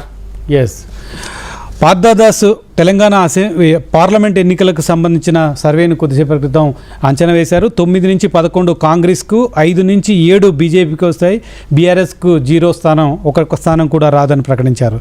సో పార్థదాస్ సర్వే ప్రకారం కాంగ్రెస్కి కాస్త ఎడ్జ్ కనిపిస్తుంది. 5-7 స్థానాల్లో బీజేపీ విజయం సాధిస్తుందని చెప్పవచ్చు. నేను అందుకు ఇంతకుముందే చెప్పినట్లు నా అంచనా కూడా కాంగ్రెస్కి ఒక 7 సీట్లు గ్యారంటీ తెలంగాణ. ఇప్పుడు మీరు చూపెడుతున్న పార్థదాస్ కానీ ఇంకో సర్వే కూడా అదే చెప్పింది కదా, దాదాపు మీకు 7 సీట్లు కాంగ్రెస్కు గ్యారంటీ. ఇకపోతే బీజేపీకి ఒక 4-5 సీట్లు గ్యారంటీ, 4 to 5. ఇక 12 పోతే ఎంఐఎం 1, 13. ఇక మిగతా 4 సీట్లు ఎటన్నా పోవచ్చు. ఆ 4 సీట్లు ఏమన్నా వస్తే బీఆర్ఎస్కి ఒక సీటు ఆశ. ఇక అందువల్ల ఈ క్లారిటీ ఇప్పుడు మిగతా 4-5 సీట్లు మీకు సికింద్రాబాద్, చేవెళ్ళ, మహబూబ్ నగర్ ఈ సీట్లలో బీజేపీకి కాంగ్రెస్కి మధ్య గట్టి పోటీ ఉంది. ఓవరాల్గా బీజేపీకి స్వల్ప ఆధిక్యత కూడా ఉన్నట్టు కనిపించింది. బట్ వెరీ స్ట్రాంగ్ ఫైట్ ఇక్కడ 2 పార్టీల మధ్య జరిగింది. కొన్ని సీట్లు ఇప్పుడు ఖమ్మం ఉంది, ఖమ్మము, మహబూబాబాదు, నల్గొండ ఈ సీట్లలో క్లియర్గా కాంగ్రెసే గెలుస్తుంది. నా అంచనా వరంగల్ కూడా కాంగ్రెస్ గెలుస్తుంది, సబ్జెక్ట్ చూడాలి. భువనగిరిలో మొదట్లో బీజేపీ చాలా టఫ్ ఫైట్ ఇచ్చింది, కానీ చాలా తర్వాత బాగా వెనుకబడ్డది. సో అందువల్ల కొన్ని సీట్లలో క్లియర్గా కనుక కరీంనగర్లో నా అంచనా బీజేపీ సులభంగా గెలుస్తుంది. ఇలా కొన్ని సీట్లలో క్లారిటీ ఉంది. ఐ మే గో రాంగ్, నేనేమి సర్వేలు చేయలేదు, నేనేమి ఎగ్జిట్ పోల్ నడపలేదు, రాజకీయ అవగాహనతో చెప్పగలుగుతున్నాను. సో అందువల్ల 7 సీట్లలో కాంగ్రెస్ బహుశా క్లియర్గా ఆధిక్యత ఉంది. ఇంకో 4-5 సీట్లు బీజేపీకి ఆధిక్యత ఉంది. ఇక తేడాల్లో మిగతా 5 సీట్లు ఎట్టన్నా పోవచ్చు. ఓకే, ఏపీ లోక్సభ ఎన్నికలకు సంబంధించి News18 తన ఎగ్జిట్ పోల్ ఫలితాలను అంచనా వేసింది. News18 5 నుంచి 8 స్థానాల్లో వైసీపీ, 19 నుంచి 22 స్థానాల్లో ఎన్డీఏ కూటమి విజయం సాధించే అవకాశం ఉందని చెప్పిన అసెంబ్లీ ఎన్నికలకు, లోక్సభ ఎన్నికలకు సంబంధించి ఇంతకుముందు ఏబీపీ సి ఓటర్ సర్వే, అదేవిధంగా News18 కూడా 2 లోక్సభ ఎన్నికలకు సంబంధించి దాదాపు అదే అంచనా వేశాయి. 19 నుంచి 22 ఎన్డీఏ కూటమి విజయం సాధించబోతుందని. మనం ముందుగా ఇంతకుముందు చెప్పినట్లు అసెంబ్లీ ఎన్నికలకు, లోక్సభ ఎన్నికలకు డిఫరెంట్ రిజల్ట్ ఏపీలో మనం చూడబోతున్నామా? అంటే ఇప్పుడు ఈ 2 కూడా అంటే ఒకే సర్వేలు కాదు. ఇప్పుడు 2 సర్వేలు లోక్సభకి ఇచ్చిన సర్వే సంస్థలు వేరు, అసెంబ్లీ ఎన్నికలకు సర్వే సంస్థ వేరు. అందువల్ల ఒకే సంస్థ కనుక అసెంబ్లీ ఎన్నికలకు ఒక రకంగా, లోక్సభ ఎన్నికలకు ఒక రకంగా ఇస్తే అప్పుడు మనం చర్చించాలి ఆ పాయింట్ను. అందువల్ల ఇవి వేరు సంస్థలు కదా. ఇప్పుడు మీకు లోక్సభ ఎన్నికల్లో ఎన్డీఏకు భారీ ఎడ్జిస్తున్నటువంటి సంస్థలు అసెంబ్లీ ఎన్నికలకు ఎంత ఇచ్చారో లేదు, ఇంకా మన డేటా రాలేదు. వాళ్ళు మరి అసెంబ్లీ ఎలక్షన్ల ప్రిడిక్షన్ ఇవ్వలేదు. ఇప్పుడు నాకున్న ఇన్ఫర్మేషన్ ప్రకారం యాక్సిస్ మై ఇండియా వాళ్ళు అసెంబ్లీ ఎన్నికలు రేపు చెప్తామన్నట్టు గుర్తు నాకు. యాక్సిస్ మై ఇండియా వాళ్ళు చూడాలి ఏపీ, ఒరిస్సా అసెంబ్లీ ఎన్నికలకు రేపు, ఎందుకంటే ఇవాళ అంతా ఈ ఆల్ ఇండియా పిక్చర్ మీద హడావుడు ఉంటుంది కనుక. So to capture the space రేటింగ్లు క్యాప్చర్ చేస్తారు, అదొక ఎత్తుగడ. సో అందువల్ల ఇప్పుడు ఒకే సంస్థ అసెంబ్లీ ఎన్నికలకు, లోక్సభ ఎన్నికలకు వేరువేరుగా ఇస్తే that should be very seriously probed. ఇంతవరకు ఆంధ్రప్రదేశ్లో లేదు. నేను ఇంతకుముందు చెప్పినట్లు అది ఒరిస్సాలో ఉంది, సైమల్టేనియస్ ఎలక్షన్. గ్యాప్తో జరిగితే చాలా స్టేట్లో తేడా వచ్చింది. నేను ఇంతకుముందు చెప్పినట్టు రాజస్థాన్, మధ్యప్రదేశ్, ఛత్తీస్గఢ్, కర్ణాటక, తెలంగాణ, ఈవెన్ ఢిల్లీ అసెంబ్లీ ఎలక్షన్లో స్వీప్ చేసింది. లోక్సభ ఎలక్షన్ల కొరకు 18% ఓటింగే, కేవలం 2 సీట్లోనే సెకండ్ పొజిషన్ ఉంది. అసెంబ్లీ ఎన్నికల్లో అసలు కనిపించని కాంగ్రెస్ 2019లో లోక్సభ ఎలక్షన్లో 5 సీట్లలో సెకండ్ పొజిషన్ ఉంది. బీజేపీ 7 సీట్లు గెలుచుకుంది. అంటే మీకు ఢిల్లీ ఎగ్జాంపుల్ ఏంటంటే చాలా ఆశ్చర్యంగా ఉంటుంది.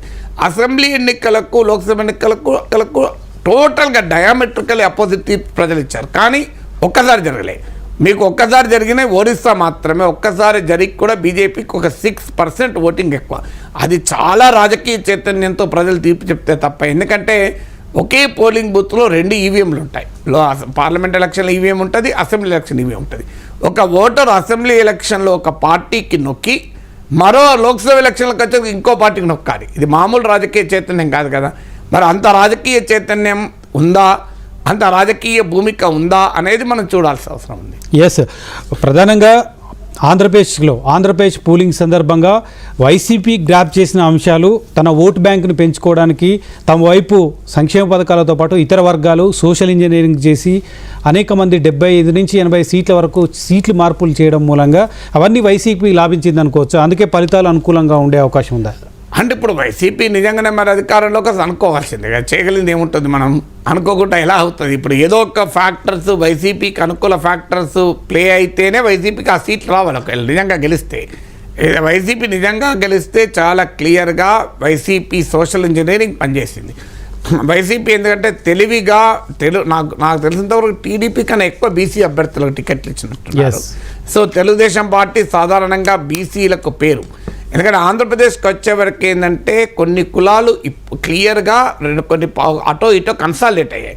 ఇప్పుడు మీకు రెడ్డి, ఎస్సీ, ఎస్టీ, ముస్లిం, క్రిస్టియన్ మైనారిటీలు వీళ్ళు ఓవర్వేమింగ్గా వైసీపీతో ఉన్నారు, అందరని చెప్పలేను. కానీ సో మీకు తెలుగుదేశం వైపు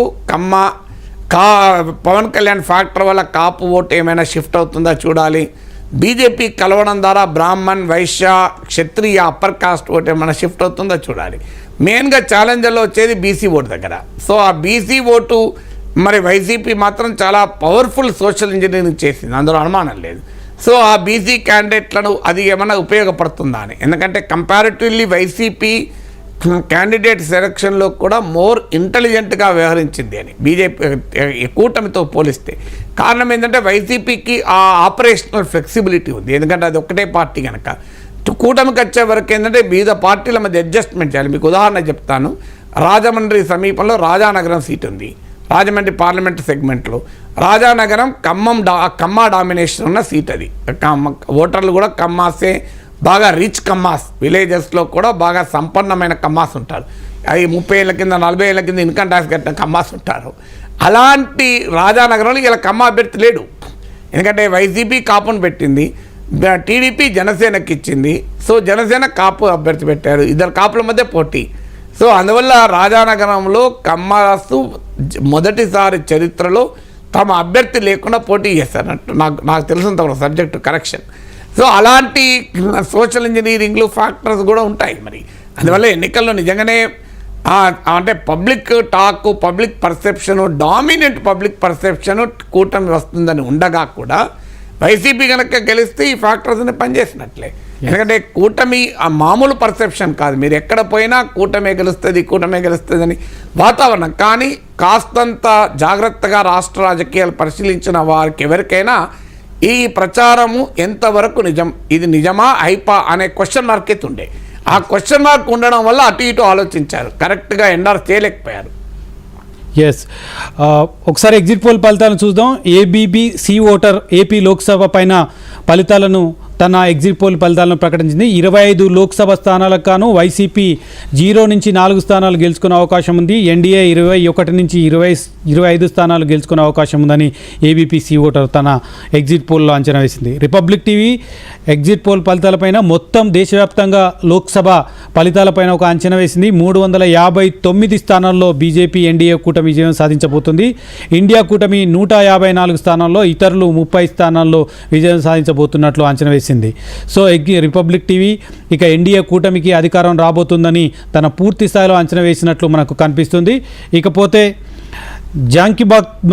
బాత్ సంబంధించి జన్ కీ బాత్ టీజీ లోక్సభ ఫలితాలు అంచనా వేసింది. 17 లోక్సభ స్థానాలకు గాను కాంగ్రెస్ 7 నుంచి 4 స్థానాల్లో విజయం సాధించబోతుంది. 9 నుంచి 12 స్థానాల్లో బీజేపీ విజయం సాధించబోతుంది. 1 స్థానంలో బీఆర్ఎస్ విజయం సాధించబోతుందని చెప్పింది. ఇప్పటివరకు తెలంగాణ లోక్సభ ఫలితాలు బీఆర్ఎస్కు 0 ఇచ్చారు. ఈ అంచనాలు మాత్రం 1 స్థానం బీఆర్ఎస్కు వస్తున్నట్లు అంచనా వేసింది. సో మరొకసారి చూద్దాం. కాంగ్రెస్కు 7 నుంచి 4 స్థానాలు, 9 నుంచి 12 స్థానాలు బీజేపీకి, బీఆర్ఎస్ 1 స్థానం వస్తుందని అంచనా వేసింది. ఇకపోతే CNN న్యూస్ 18 ఏపీ లోక్సభ పైన తన అంచనాలను వెల్లడించింది. 5 నుంచి 8 స్థానాల్లో వైసీపీ, 19 నుంచి 22 స్థానాల్లో ఎన్డీఏ కూటమి విజయం సాధించబోతుందని CNN న్యూస్ 18 తన ఎగ్జిట్ పోల్ ఫలితాలను ప్రకటించింది. ఇక CNN న్యూస్ 18తో పాటు CNN న్యూస్ 18 లోక్సభ ఫలితాలు, ఏపీ లోక్సభ ఫలితాలను ప్రకటించడంతో పాటు ఇండియా న్యూస్ ఏపీ లోక్సభ ఫలితాలను ప్రకటించింది. వైసీపీకి 7 స్థానాలు, 18 స్థానాల్లో ఎన్డీఏ కూటమి విజయం సాధించబోతున్నట్లు తెలిసింది. అసెంబ్లీ ఎన్నికలకు సంబంధించి నాగేశ్వర్ గారు అన్నట్లు ఇంకా అసెంబ్లీ ఎన్నికలకు సంబంధించి ఇండియా న్యూస్ ప్రకటించలేదని చెప్తున్నాను. అదేవిధంగా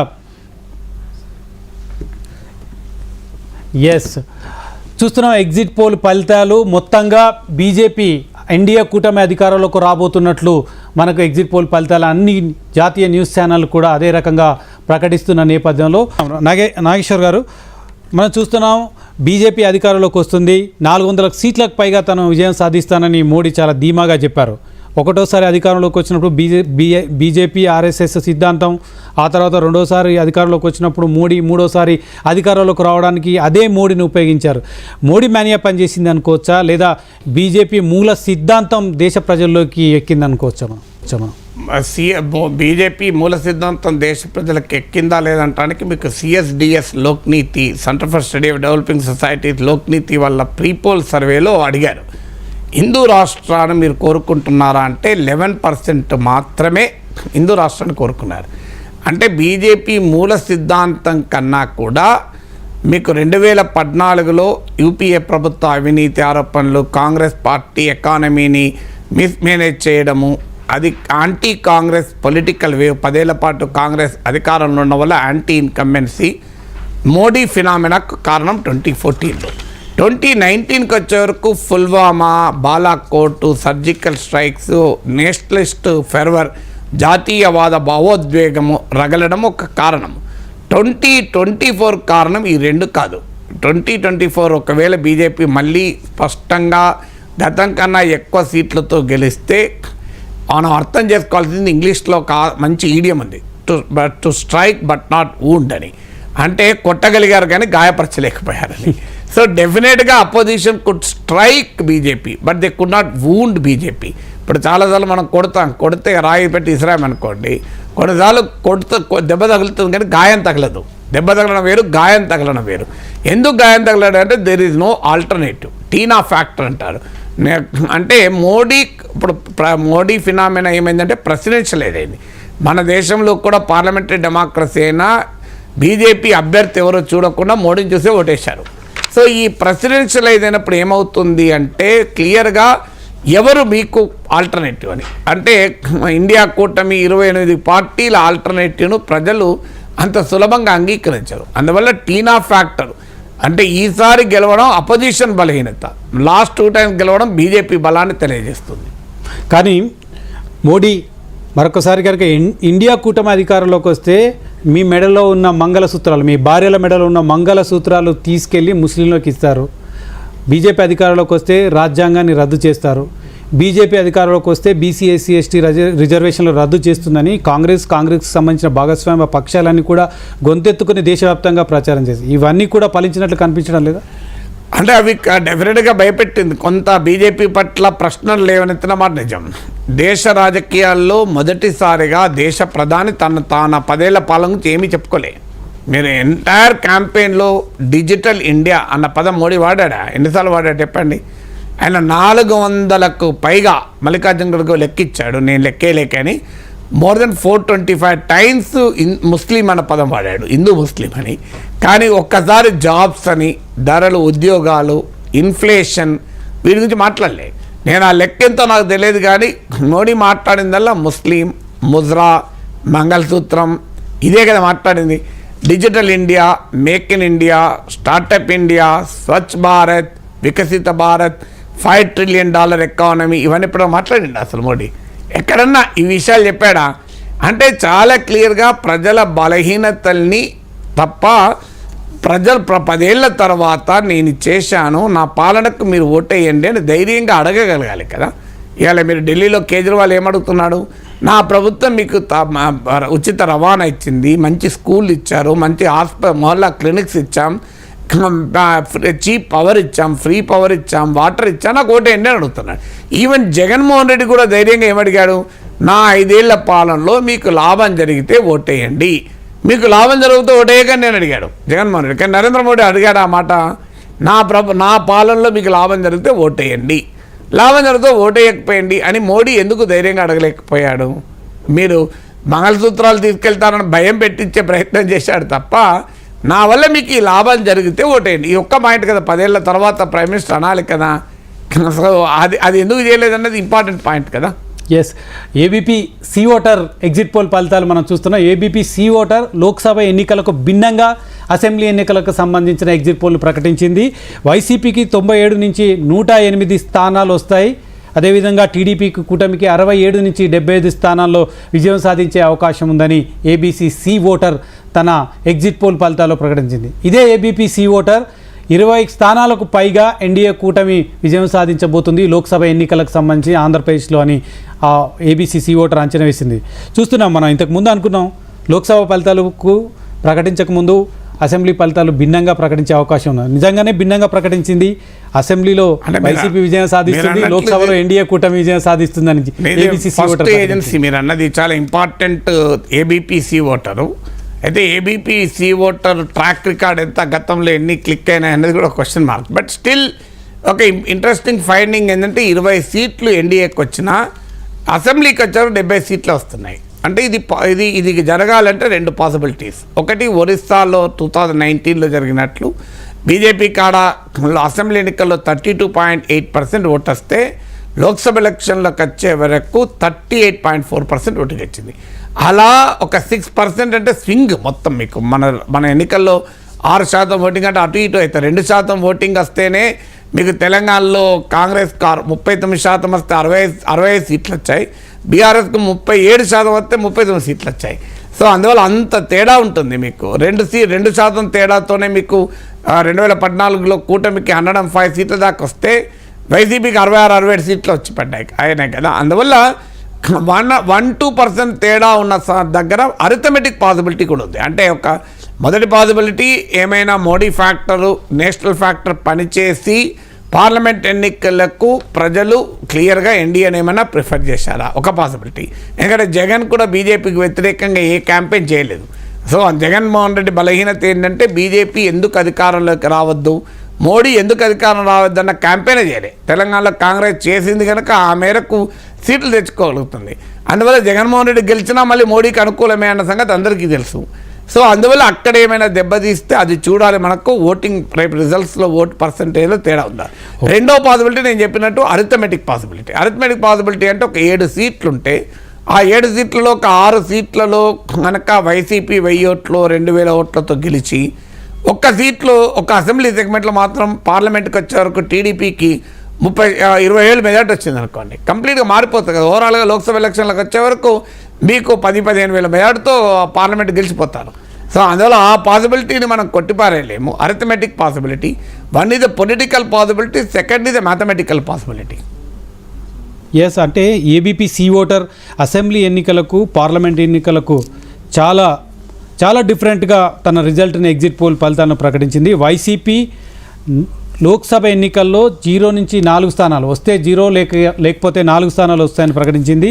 అదేవిధంగా ఎన్డీఏ కూటమి 21 నుంచి 25 స్థానాలు గెలిచే అవకాశం ఉందని తన ఎగ్జిట్ పోల్ ఫలితాల్లో ప్రకటించింది. లోక్సభ ఎన్నికలకు ఎన్డీఏ కూటమి విజయదుందుమి మోగిస్తుందన్న ABC C voter assembly ABP C voter.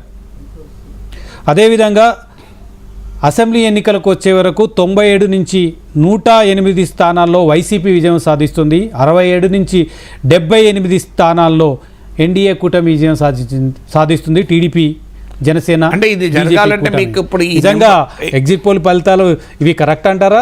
సాంకేతిక అంశాలను పరిగణలోకి తీసుకొని చేసినాయి అంటారా ఇవి? అంటే ఈ నెంబరుతోనే మనకు అర్థం కాదు. ఇప్పుడు వాళ్ళ ఓట్ పర్సంటేజ్లు ఎంత ఇస్తున్నారు అనేది కీలకమవుతుంది. ఇప్పుడు నేను చెప్పినట్లు లోక్సభ ఎలక్షన్లకు, అసెంబ్లీ ఎన్నికలకు అసలు మొదలు వైసీపీకి టీడీపీకి మధ్య సీట్లు ఎన్ని వచ్చినా నా అంచనా ఓట్ డిఫరెన్స్ పెద్దగా ఏమి ఉండదు. మోస్ట్ ప్రాబబ్లీ 2014లో ఉన్నట్లు ఒక 2% తేడా ఉంటుంది ఎవరు గెలిచినా. అలాంటప్పుడు లోక్సభ ఎన్నికల్లోకి అది 1% అటు ఇటు అయింది అనుకోండి, ఈ రిజల్ట్ మారిపోయే అవకాశం ఉంటుంది. అందువల్ల ఓట్ పర్సంటేజ్ వస్తే తప్ప మనం చెప్పలేం ఈ నెంబర్. ఎందుకంటే మన దగ్గర ఓటు పర్సంటేజెస్ సీట్ కన్వర్షన్కు చాలా తేడా ఉంటుంది. మీకు బీఎస్పీకి ఒకసారి యూపీలో 20% ఓట్లు వచ్చినప్పుడు ఒక్క సీట్ రాలే. బెంగాల్లో సిపిఎంకు 20% ఓటింగ్ వచ్చినా ఒక్క సీట్ రాలే. 20% ఓటింగ్ మామూలు విషయం కాదు కదా. 20% ఓటింగ్ వచ్చినా ఒక్క సీట్ రాలేదంటే మనం ఏమని చెప్పగలం? సో అందువల్ల రాజకీయాలు ఎన్నికల్లో అలా ఉండదు. ఎన్నికలకు వచ్చేవరకు ఏంటంటే ఓటు సీటుకు మధ్య చాలా తేడా. మీ ఇంతకుముందు తెలంగాణ ఉదాహరణ ఇచ్చాను మీకు. 39% కాంగ్రెస్ ఓట్లు వచ్చాయి, 65 సీట్లు వచ్చాయి, 64 వచ్చాయి కాంగ్రెస్కి, 1 మిత్రపక్షానికి వచ్చాయి. మీకు 37%, 37, జస్ట్ 2% తక్కువ బీఆర్ఎస్కు, కానీ ఎన్ని వచ్చే సీట్లు 39 వచ్చాయి. అంటే ఓటు పర్సంటేజ్ ఏమో 2% తేడా, సీటు పర్సంటేజ్కి వచ్చే వరకు 25 సీట్లు తేడా. అందువల్ల 2% ఓట్ డిఫరెన్స్తో 25 అసెంబ్లీ సీట్లు అంటే 20% ఎబో తెలంగాణలో 119 అసెంబ్లీ సీట్లు ఉన్నాయి కనుక మోర్ దెన్ 20% ఓట్లు తేడా ఉన్నాయి. 2% ఓటుకు సీటుకి వచ్చే వరకు 20% డిఫరెన్స్ ఉన్నది. ఇది ఎంత ఇంట్రెస్టింగ్ స్టాటిస్టిక్స్ మీరే గమనించండి. Vote different 2%, seat different 20%. అందువల్ల ఓట్లు కన్సాలిడేటెడ్గా ఒక చోట పోలేనప్పుడు ఒక రకంగా కూడా రిజల్ట్ ఉంటుంది. ఇప్పుడు మీకు 14% ఓట్లు వచ్చిన బీజేపీకి 8 సీట్లు వచ్చాయి కదా. సో ఆ లెక్కన బీజేపీకి మరి చాలా ఎక్కువ రావాలి 14% అంటే, కానీ ఆ ఓట్ డిస్పర్స్ అయి ఉంటే ఓటు రాదు. ఒక్క చోట కాన్సన్ట్రేట్ అయితే ఓటు వస్తుంది. 3 జాతీయ ఛానళ్ళు కూడా లోక్సభ ఎన్నికలకు సంబంధించి, ఏపీ లోక్సభ ఎన్నికలకు సంబంధించి, రాష్ట్ర అసెంబ్లీ ఎన్నికలకు సంబంధించి డిఫరెంట్ ఒపీనియన్ ఫామ్ చేస్తున్నట్టు కనిపిస్తుంది. ముందుగా ఏపీ లోక్సభ ఎన్నికలకు సంబంధించి ఇంతకుముందు మనం అనుకున్నట్టు ఏబీపీ సి ఓటర్ వైసీపీ అధికారంలోకి వస్తుందని ప్రకటించింది. 97 నుంచి 108 స్థానాల్లో వైసీపీ అధికారంలోకి రాబోతుంది రాష్ట్రంలో అని చెప్పింది. కానీ అదే లోక్సభ ఎన్నికల్లో కేవలం 0 నుంచి 4 అంటే వస్తే 0 లేకపోతే అసలు రావు, అసలు 0 రిజల్ట్ కూడా నమోదు చేసే అవకాశం ఉంది. 21 నుంచి 25 ఎన్డీఏ కూటమి విజయం సాధించబోతుందని కూడా తన ఎగ్జిట్ పోల్ ఫలితాల్లో ప్రకటించింది. CNN న్యూస్ 18 కూడా వైసీపీ 5 నుంచి 8 స్థానాల్లో మాత్రమే విజయం సాధిస్తుంది లోక్సభ ఎన్నికల్లో. ఎన్డీఏ మాత్రం 19 నుంచి 22 స్థానాల్లో విజయం సాధించే అవకాశం ఉందని చెప్పింది ఏపీ లోక్సభకు సంబంధించి CNN news 18. News X AP Lok Sabha ఎన్నికలపైన అదే అంచనా వేసింది. ఎన్డీఏ 22 స్థానాల్లో, వైసీపీ 3 స్థానాల్లో వైసీపీ విజయం సాధించే అవకాశం ఉందని చెప్పి నాగేశ్వర్ గారు, బీజేపీతో పొత్తు పెట్టుకోవడం మూలంగా టీడీపీ బీజేపీ పొత్తు లోక్సభ ఎన్నికల్లో బీజేపీకి లాభం జరిగింది, అసెంబ్లీ ఎన్నికల్లో మాత్రం టీడీపీకి తీరని నష్టం చేసిందని మనం అనుకోవచ్చా ఎగ్జాక్ట్ ఫలితాలు వచ్చిన తర్వాత? అంటే ఎగ్జాక్ట్ ఫలితాలను బట్టి ఓట్ పర్సంటేజ్లను బట్టి చెప్పాలి. ఇప్పటికే టూ ఎర్లీ కంక్లూషన్. 3 జాతీయ ఛానల్ కూడా లోక్సభ ఎన్నికల్లో ఎన్డీఏకు మెజారిటీ వస్తుందని ప్రకటిస్తుంది. అంటే ఇందులో ఈ లోక్సభ ఎలక్షన్లకు అసెంబ్లీ ఎలక్షన్లకు తేడా బీజేపీ ఫ్యాక్టర్ అని మనం ఎలా కంక్లూషన్ రాగలం? సో అందువల్ల అది పొలిటికల్ పాసిబిలిటీ. మోడీ వల్ల ఓట్లు వచ్చి గనక అది ఆ రిజల్ట్ వస్తే మీరు అన్నది నిజం. కానీ మోడీ ఫ్యాక్టరే కాకపోవచ్చు, స్టాటిస్టిక్స్ ఫ్యాక్టర్ కూడా ఉండొచ్చు. నేను ఇంతకుముందు చెప్పినట్లు స్టాటిస్టికల్ ఫ్యాక్టర్ కూడా కావచ్చు. అయితే బీజేపీ వల్ల వచ్చేటువంటి ప్రమాదము కూటమికి ఏంటంటే అసెంబ్లీ ఎన్నికలకు వచ్చిన ముస్లిం ఓటు, క్రిస్టియన్ ఓటు. ఎందుకంటే ఆంధ్రప్రదేశ్లో ముస్లిం ఓటర్లు ఎంతో తెలుసు కానీ క్రిస్టియన్ ఓటర్లు ఎంతో చాలామంది తెలియదు. కారణం ఏంటంటే వాళ్ళు ఆన్ పేపర్ ఎస్సీస్ కానీ బై ఫేత్ క్రిస్టియన్స్. సో అందువల్ల ఈ మైనారిటీ ఓటర్లలో ఇదివరకే వైసీపీకి మంచి ఆధిక్యత ఉంది. ఇది ఫర్దర్ కన్సాలిడేట్ అవుతుంది అనేది ఒక అనుమానం. ఇప్పుడు అసెంబ్లీ ఎన్నికల్లో కనుక వైసీపీ గెలిస్తే డెఫినెట్గా మీరు అన్నట్లు టీడీపీ మైనారిటీ ఓటు కనుక కోల్పోతే అది బీజేపీతో పెట్టుకోవడం ఒక సెల్ఫ్ గోలే. అందుకే మీరు గమనించండి, బీజేపీతో పెట్టుకోవడం తెలుగుదేశంలో ఎవరికి ఇష్టం లేదు, అది తెలుగుదేశంతో పెట్టుకోవడం బీజేపీలో ఎవరికి ఇష్టం లేదు. అది నాయకుల మధ్య జరిగిన ఒప్పందమే, పెద్ద మనుషుల ఒప్పందం అది. సో జెంటిల్మెన్ అగ్రిమెంట్ తప్ప ప్రజల అగ్రిమెంట్, పీపుల్స్ అగ్రిమెంట్ కాదు, అది పార్టీ క్యాడర్ అగ్రిమెంట్ కాదు. ఎక్కడ చూసినా మీరు టీడీపీ క్యాడర్కు బీజేపీ పైన ఇష్టం లేదు, బీజేపీ క్యాడర్కు టీడీపీ పైన ఇష్టం లేదు. సో అందువల్ల అదొక బలవంతంగా పెద్ద మనుషుల ఒప్పందంతో జెంటిల్మెన్ అగ్రిమెంట్తో స్టార్ట్ అయింది. జెంటిల్మెన్ అగ్రిమెంట్లు అమలైందా లేదా అనేది చూడాలి. ఇప్పుడు యాక్సిస్ మై ఇండియా కర్ణాటక ఫలితాలను కొద్దిసేపటి క్రితం ప్రకటించింది. 23 నుంచి 25 స్థానాలు ఎన్డీఏ విజయం సాధించబోతుంది, 3 నుంచి 5 స్థానాల్లో కాంగ్రెస్ విజయం సాధించబోతుంది ఇండియా కూటమిని ప్రకటించింది. So axis my India exit poll ఫలితాలను కాస్త దగ్గరగా ఉంటాయి నిజమైన ఫలితాలకు అని చెప్తున్నారు. నిజంగా అంటే కర్ణాటక అసెంబ్లీ ఎన్నికలప్పుడు India today axis my India కొంత దగ్గరగా ఉన్నమాట నిజం. మీరు 135 సీట్లు ఏమి ఇచ్చినట్టున్నారు, వాళ్ళు ఒక్కరే కరెక్ట్గా ఇచ్చారు.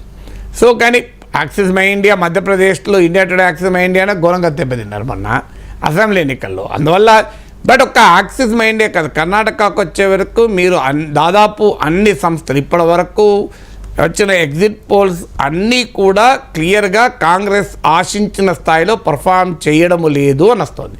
ఇది రేవంత్ రెడ్డి ఇమేజ్ను కాంగ్రెస్ పార్టీలో భారీగా పెంచేటువంటి పరిణామం.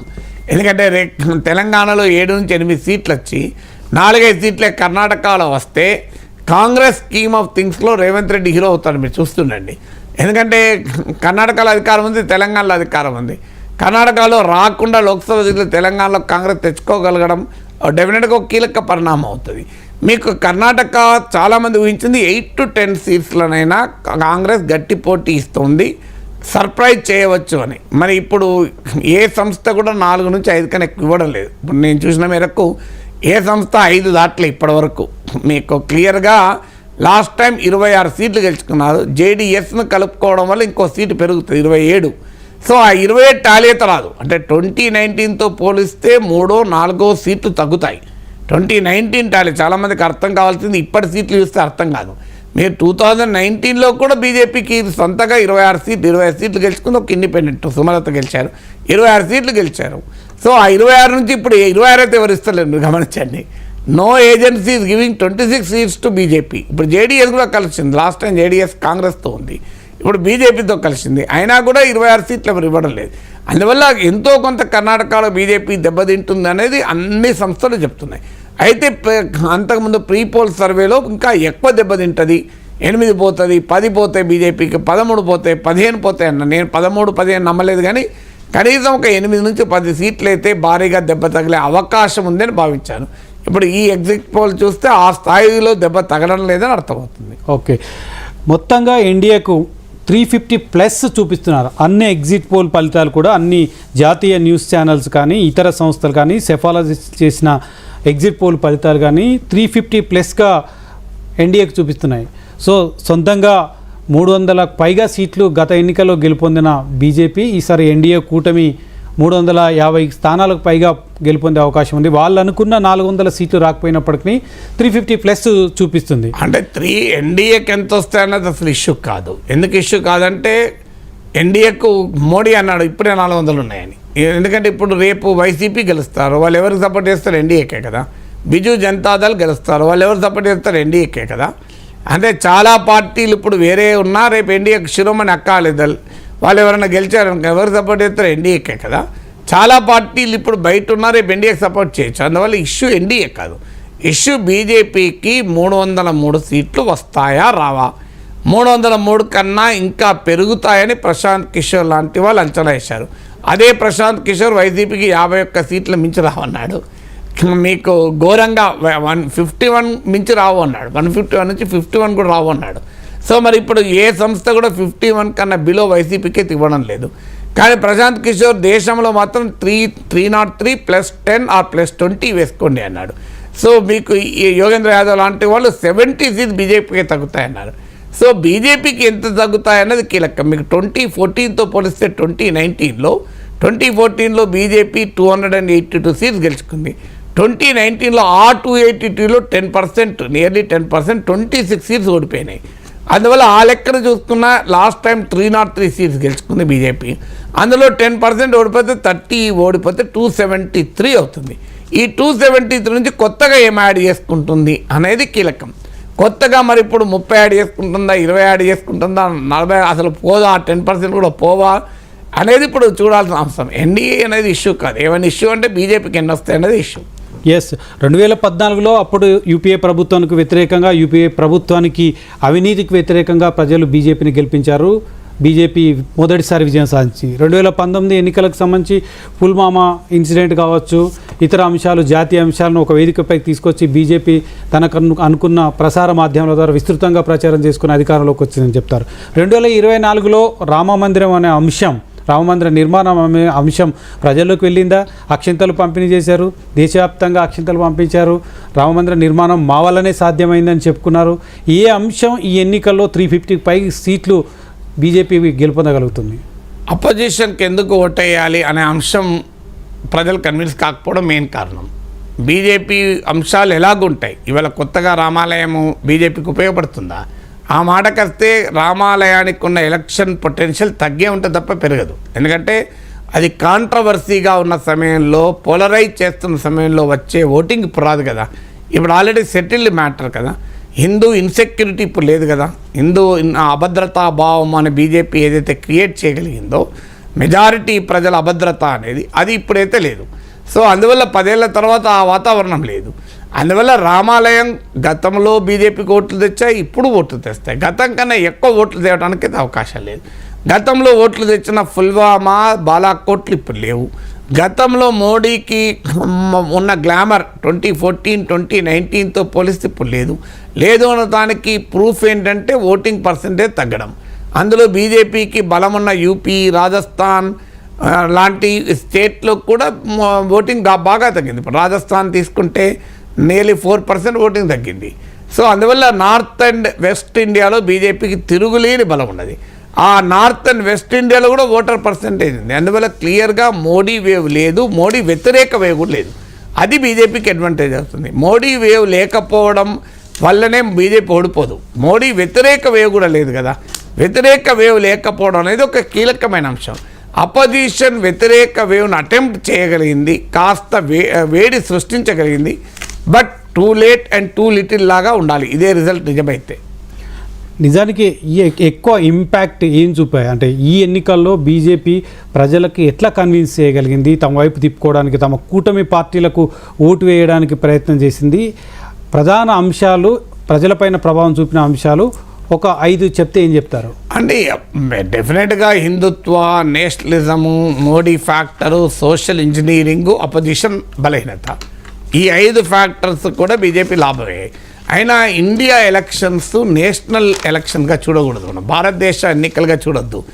రాష్ట్రాల ఎన్నికల సమాహారం, sum total of state level ఎలక్షన్స్గా చూడాలి. అందువల్ల ఒక్కొక్క స్టేట్ను పట్టుకొని చూడాలి. ఇప్పుడు మీరు కేరళ ఇచ్చారు, కేరళలో ఎన్డీఏ లేనే లేదు కదా. 20 సీట్లలో 15 ఇండియా కూటమి, కాంగ్రెస్ దాని మిత్రపక్షాలు, మిగతా 4-5 లెఫ్ట్ అయి ఉండాలి. మీకు బీజేపీ కాడ ఒక్క సీటు కూడా వస్తుందా లేదా కూడా చెప్పలేము. సో మరి మీకు తమిళనాడులో ఉంది, తమిళనాడులో బీజేపీకి అయితే పెద్దగా సీట్లు ఇవ్వలేదు. అందువల్ల ఇవన్నీ కూడా రాష్ట్రాల ఎన్నికలు, ఒక్కొక్క రాష్ట్రంలో ఉన్న రాజకీయ పరిస్థితులు ఉంటుంది. నార్త్ ఇండియాలో, వెస్ట్ ఇండియాలో బీజేపీకి తిరుగులేని సుప్రమసీ ఉంది. ఇప్పుడు ఉదాహరణకు హిందీ రాష్ట్రాల్లో 2014లో బీజేపీకి 47% ఓటింగ్ వస్తే 2019కి వచ్చేసరికి ఇది 54% పెరిగింది. మీకు వెస్ట్రన్ ఇండియాలో, పశ్చిమ భారతదేశం, గుజరాత్, మహారాష్ట్ర ఈ ప్రాంతంలో 2014లో 52% ఓటింగ్ వస్తే 2019లో 55% వచ్చింది ఓటింగ్. అందువల్ల 54-55% ఓటింగ్ నార్త్ అండ్ వెస్ట్ ఇండియాలో బీజేపీకి వచ్చినాయి. సో అక్కడ ఎంత తగ్గినా, 4-5% తగ్గినా బీజేపీకి సీట్లు వస్తాయి. 50% ఓటింగ్ బీజేపీకి వచ్చినాక ఎవడు ఎంతమంది కలుస్తుంది, 28 పార్టీలు వస్తుంది, 35 పార్టీలు కలుస్తుంది. సో 4-5% ఓటు దెబ్బతిన్నా కూడా బీజేపీకి సుప్రమసీ ఉంటుంది. 224 లోక్సభ సెగ్మెంట్లో 2019లో బీజేపీ 50% ఓటింగ్కు అంతకన్నా పైన తెచ్చుకుంది. అక్కడ నుంచి ఎంత తగ్గినా కూడా ఓడిపోదు బీజేపీ, అక్కడ అది మెయిన్ ఫ్యాక్టర్. సో అందువల్ల అల్టిమేట్గా రిజల్ట్స్ రావాలి, ఓట్ పర్సంటేజెస్ రావాలి, మనకు అర్థం కావాలంటే ఫుల్ పిక్చర్. అప్పటిదాకా మనం వెయిట్ చేయాలి. ఇక ఈస్టర్న్ ఇండియాలో 21% ఓటింగ్ పెంచుకుంది 2014కు 2019కి వచ్చేవరకు బీజేపీ. నార్త్ ఈస్టర్న్ ఇండియాలో 8.6% ఓటింగ్ పెంచుకుంది. పెరగంది బీజేపీకి ఎక్కడంటే సౌత్లో మాత్రం 0.2% తగ్గింది. సౌత్లో ఒక్క దగ్గరే మీకు బీజేపీకి ఓటింగ్ పెరగలే. మిగతా north, west, east, north east India మొత్తం పెరిగింది. ఆ పెరగడం కూడా మామూలుగా పెరగలేదు, అక్కడి నుంచి తగ్గాలి. నువ్వు ఎంత తగ్గినా కూడా నువ్వు ఒక 25వ అంతస్తులో ఉన్నావు అనుకోండి, నేను ఎంత కింది దించిన 24 అవుతావు, 23 అవుతావు, సెల్లర్కి పోవు కదా. కానీ మోడీని అధికారంలోకి దించడానికి భారత్ జోడో యాత్ర చేశారు రాహుల్ గాంధీ, న్యాయయాత్ర చేశాడు. ఈశాన్య రాష్ట్రాల్లో మహిళలను నగ్నంగా ఊరేగిస్తారు. కనీసం మోడీ వచ్చి అక్కడికి రాలేదని చెప్తూ తీవ్రమైన ఆరోపణలు చేశారు. మోడీ మీద ఒక రకమైన టార్గెట్గా చేస్తూ కూడా ప్రచారం చేసినప్పటికీ ఇవన్నీ కూడా ఎందుకు కాంగ్రెస్ కూటమికి అనుకూలించలేదు? అంటే మోడీకి ఎందుకు ఓటు వేయలేదో చెప్పినంత మాత్రాన ప్రజలు ఓటేయరు కదా, తమకెందుకు ఓటేయాలో కూడా చెప్పాలి కదా. ఇప్పుడు ఒకవేళ వైసీపీ కనుక ఇప్పుడు మీరు ఈ సర్వే సంస్థలు చెప్తున్నట్టు గెలిస్తే one of the important factor ఏమై ఉంటుంది అంటే ఇదే అయి ఉండాలి. అంటే కూటమి జగన్కి ఎందుకు ఓటేయాలో బాగా చెప్పగలిగారు. అది కనుక క్లిక్ అయితే కూటమి గెలుస్తుంది. కానీ కూటమికి ఎందుకు ఓటేయాలో చెప్పలేకపోయారు. మీరు కూటమికి ఎందుకు ఓటేయాలో ఎక్కడ చెప్పలేదు. మీరు సూపర్ 6 కూడా లాస్ట్ మినిట్కి వచ్చారు, ప్రచారంలో లేదు. మహిళలకు ఉచిత రవాణా హామీ ఇచ్చారు, అది ఎక్కడన్నా మీరు ప్రచారంలో ఉందా చూడండి. కానీ ఏది ఉంది, జగన్ వస్తే భూమి పోతుంది, ఈ ప్రచారం ఎక్కువ ఉంది. అందువల్ల జగన్కి ఎందుకు ఓటేయకూడదో చెప్పారు తప్ప కూటమికి ఎందుకు ఓటేయాలో చెప్పలే. అలాగే ఇండియా కూటమి నయం కంపారిటివ్లీ తమకెందుకు ఓటేయాలో కూడా చెప్పారు. తమకు ఓటేస్తే రిజర్వేషన్ల పరిమితి 50% దాటిస్తాం, తమకు ఓటేస్తే సంపద కేంద్రీకరణ ఆపుతాం, తమకు ఓటేస్తే 8,500 రూపాయలు ప్రతి మహిళకు నెలకు మేము డబ్బు ఆదాయం వచ్చేలా చేస్తాం, ఇలాంటి ఇండియా కూటమి ఆల్ ఇండియా లెవెల్లో చెప్పగలిగింది. కానీ అల్టిమేట్గా ఎవరు దీనికి పొలిటికల్ రెస్పాన్సిబిలిటీ? నువ్వు ఎన్నన్నా చెప్పు ప్రామిసెస్, అల్టిమేట్గా డెలివర్ చేసేది ఎవరు? ఇండియా కూటమి అనేదాన్ని ఇంకా ప్రజలు యాక్సెప్ట్ చేస్తే రెడీగా లేరు. కాంగ్రెస్ రివైవ్ అయి మోడీకి ప్రత్యామ్నాయంగా పలానా కాంగ్రెస్ నాయకుడు ప్రధానమంత్రి అయి డెలివర్ చేయగలుగుతాడన్న విశ్వాసం కల్పిస్తే తప్ప ప్రజలంత సులభంగా ఓటేయరు. 2004లో ఎందుకు ఓటేశారంటే కాంగ్రెస్ ప్రధాన పార్టీ, మిగతా అన్నీ కలుపుకుంటే వాళ్ళు అధికారంలోకి వచ్చి. ఇప్పుడు కాంగ్రెస్ ప్రధాన పార్టీ కాదు, అది మెయిన్ మౌలికమైన తేడా. కాంగ్రెస్కి 52 సీట్లే ఉన్నాయి. సో కాంగ్రెస్ కూడా ఇతర పార్టీలకు ఈక్వల్.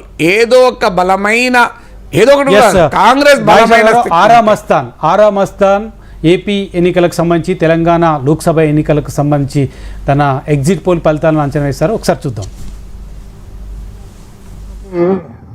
సుమారుగా 56% మంది మహిళలు తిరిగి ఎన్నుకోవడానికి మొన్న ఓటు వేశారు. ఈ రాష్ట్రంలో ఉన్నటువంటి అన్ని వర్గాల మహిళల్లో ఎస్సీ, ఎస్టీ, బీసీ, మైనార్టీలు అనేది కాదు, ఓవరాల్ గా మహిళల్ని శాంపిల్ గా తీసుకుంటే 56% మంది మహిళలు ఈ పార్టీకి, వైఎస్ఆర్ కాంగ్రెస్ పార్టీకి ఓటు వేసినటువంటి పరిస్థితి. కేవలం 42% మంది మాత్రమే తెలుగుదేశం పార్టీ కూటమికి మహిళల్లో ఓటు పడింది. మహిళల్లో 13 నుండి 14% వైఎస్ఆర్ కాంగ్రెస్ పార్టీ ఆధిక్యత సాధిస్తే, పురుషుల్లో వైఎస్ఆర్ కాంగ్రెస్ పార్టీ కేవలం 45.35% పరిమితమైంది. తెలుగుదేశం కూటమి 51.56%. అంటే సుమారుగా 6% మగవాళ్లలో తెలుగుదేశం పార్టీకి ఓట్లు ఎక్కువ పడటం మనం చూసాం. ఒకవైపు రాష్ట్రంలో మహిళల సంఖ్య ఎక్కువగా ఉండటం, మొన్న జరిగిన ఎన్నికల్లో 4,78,000 ఓట్లు, అంటే సుమారుగా 1.43% మంది మహిళలు పురుషుల కంటే అదనంగా ఓటు వేయటం. ఆ అదనంగా ఓటు వేసినటువంటి మహిళల్లో సుమారుగా 56% మంది వైఎస్ఆర్ కాంగ్రెస్ పార్టీకి ఓటు వేయటంతో పాటుగా వైఎస్ఆర్ కాంగ్రెస్ పార్టీకి వెన్నుదన్నుగా నిలిచినటువంటి ఎస్సీ, ఎస్టీ, మైనారిటీ వర్గాలతో పాటుగా ఈ గత 4 ఏళ్లుగా ఈ ప్రభుత్వం అనుసరించినటువంటి అనేక అభివృద్ధి, గ్రామీణ ప్రాంతాల్లో అభివృద్ధి, అలాగే సంక్షేమ కార్యక్రమాలు, డైరెక్ట్ బెనిఫిట్ స్కీమ్స్ కారణంగా బీసీలలో కూడా వైఎస్ఆర్ కాంగ్రెస్ పార్టీ గణనీయమైనటువంటి ఓట్లు సాధించింది. ఈ విధంగా తనకున్నటువంటి ఓటు బ్యాంకును కాపాడుకుంటూ కొత్తగా బీసీలలో ఓటు బ్యాంకుని చేల్చడం ద్వారా, మహిళల్లో తన ఓటు బ్యాంకును పెంచుకోవడం ద్వారా వైఎస్ఆర్ కాంగ్రెస్ పార్టీ ఈ రోజు తిరిగి రాష్ట్రంలో మరొకసారి అధికారంలోకి రాబోతా ఉంది. వైఎస్ఆర్ కాంగ్రెస్ పార్టీ ఆంధ్రప్రదేశ్ లో మే 13వ తేదీన జరిగినటువంటి ఎన్నికల్లో 49.41% ఓట్లను సాధించి 94 నుండి 104 అసెంబ్లీ స్థానాల్లో గెలవబోతా ఉంది. అలాగే తెలుగుదేశం పార్టీ కూటమి 47.55% ఓట్లను సాధించి కేవలం 71 నుండి 81 స్థానాలకు పరిమితం కాబోతా ఉంది. ఇతర పార్టీలు, ఇండిపెండెంట్ అభ్యర్థులు 3.04% ఓట్లకు పరిమితం కాబోతా ఉన్నాయి. సుమారుగా 2% ఓట్ల ఆధిక్యతతో తెలుగుదేశం పార్టీ కూటమి కంటే సుమారుగా 20-25 స్థానాల్లో వైఎస్ఆర్ కాంగ్రెస్ పార్టీ ఆధిక్యత సాధించి మరొకసారి ప్రభుత్వాన్ని ఏర్పాటు చేయబోతా ఉంది. అలాగే పార్లమెంటు విషయానికి వస్తే ఆంధ్రప్రదేశ్ లో ఉన్నటువంటి 25 పార్లమెంటు స్థానాల్లో 48.29% ఓట్లను సాధించి వైఎస్ఆర్ కాంగ్రెస్ పార్టీ 13 నుండి 15 పార్లమెంటు స్థానాలను గెలవబోతా ఉంది. అలాగే తెలుగుదేశం కూటమి 47.68 ఓట్ల శాతాన్ని సాధించి 10 నుండి 12 పార్లమెంటు స్థానాల్ని గెలవనున్నది. 4.03% ఓట్లు కాంగ్రెస్ పార్టీ మరియు ఇతర పార్టీలకు లభించినాయి.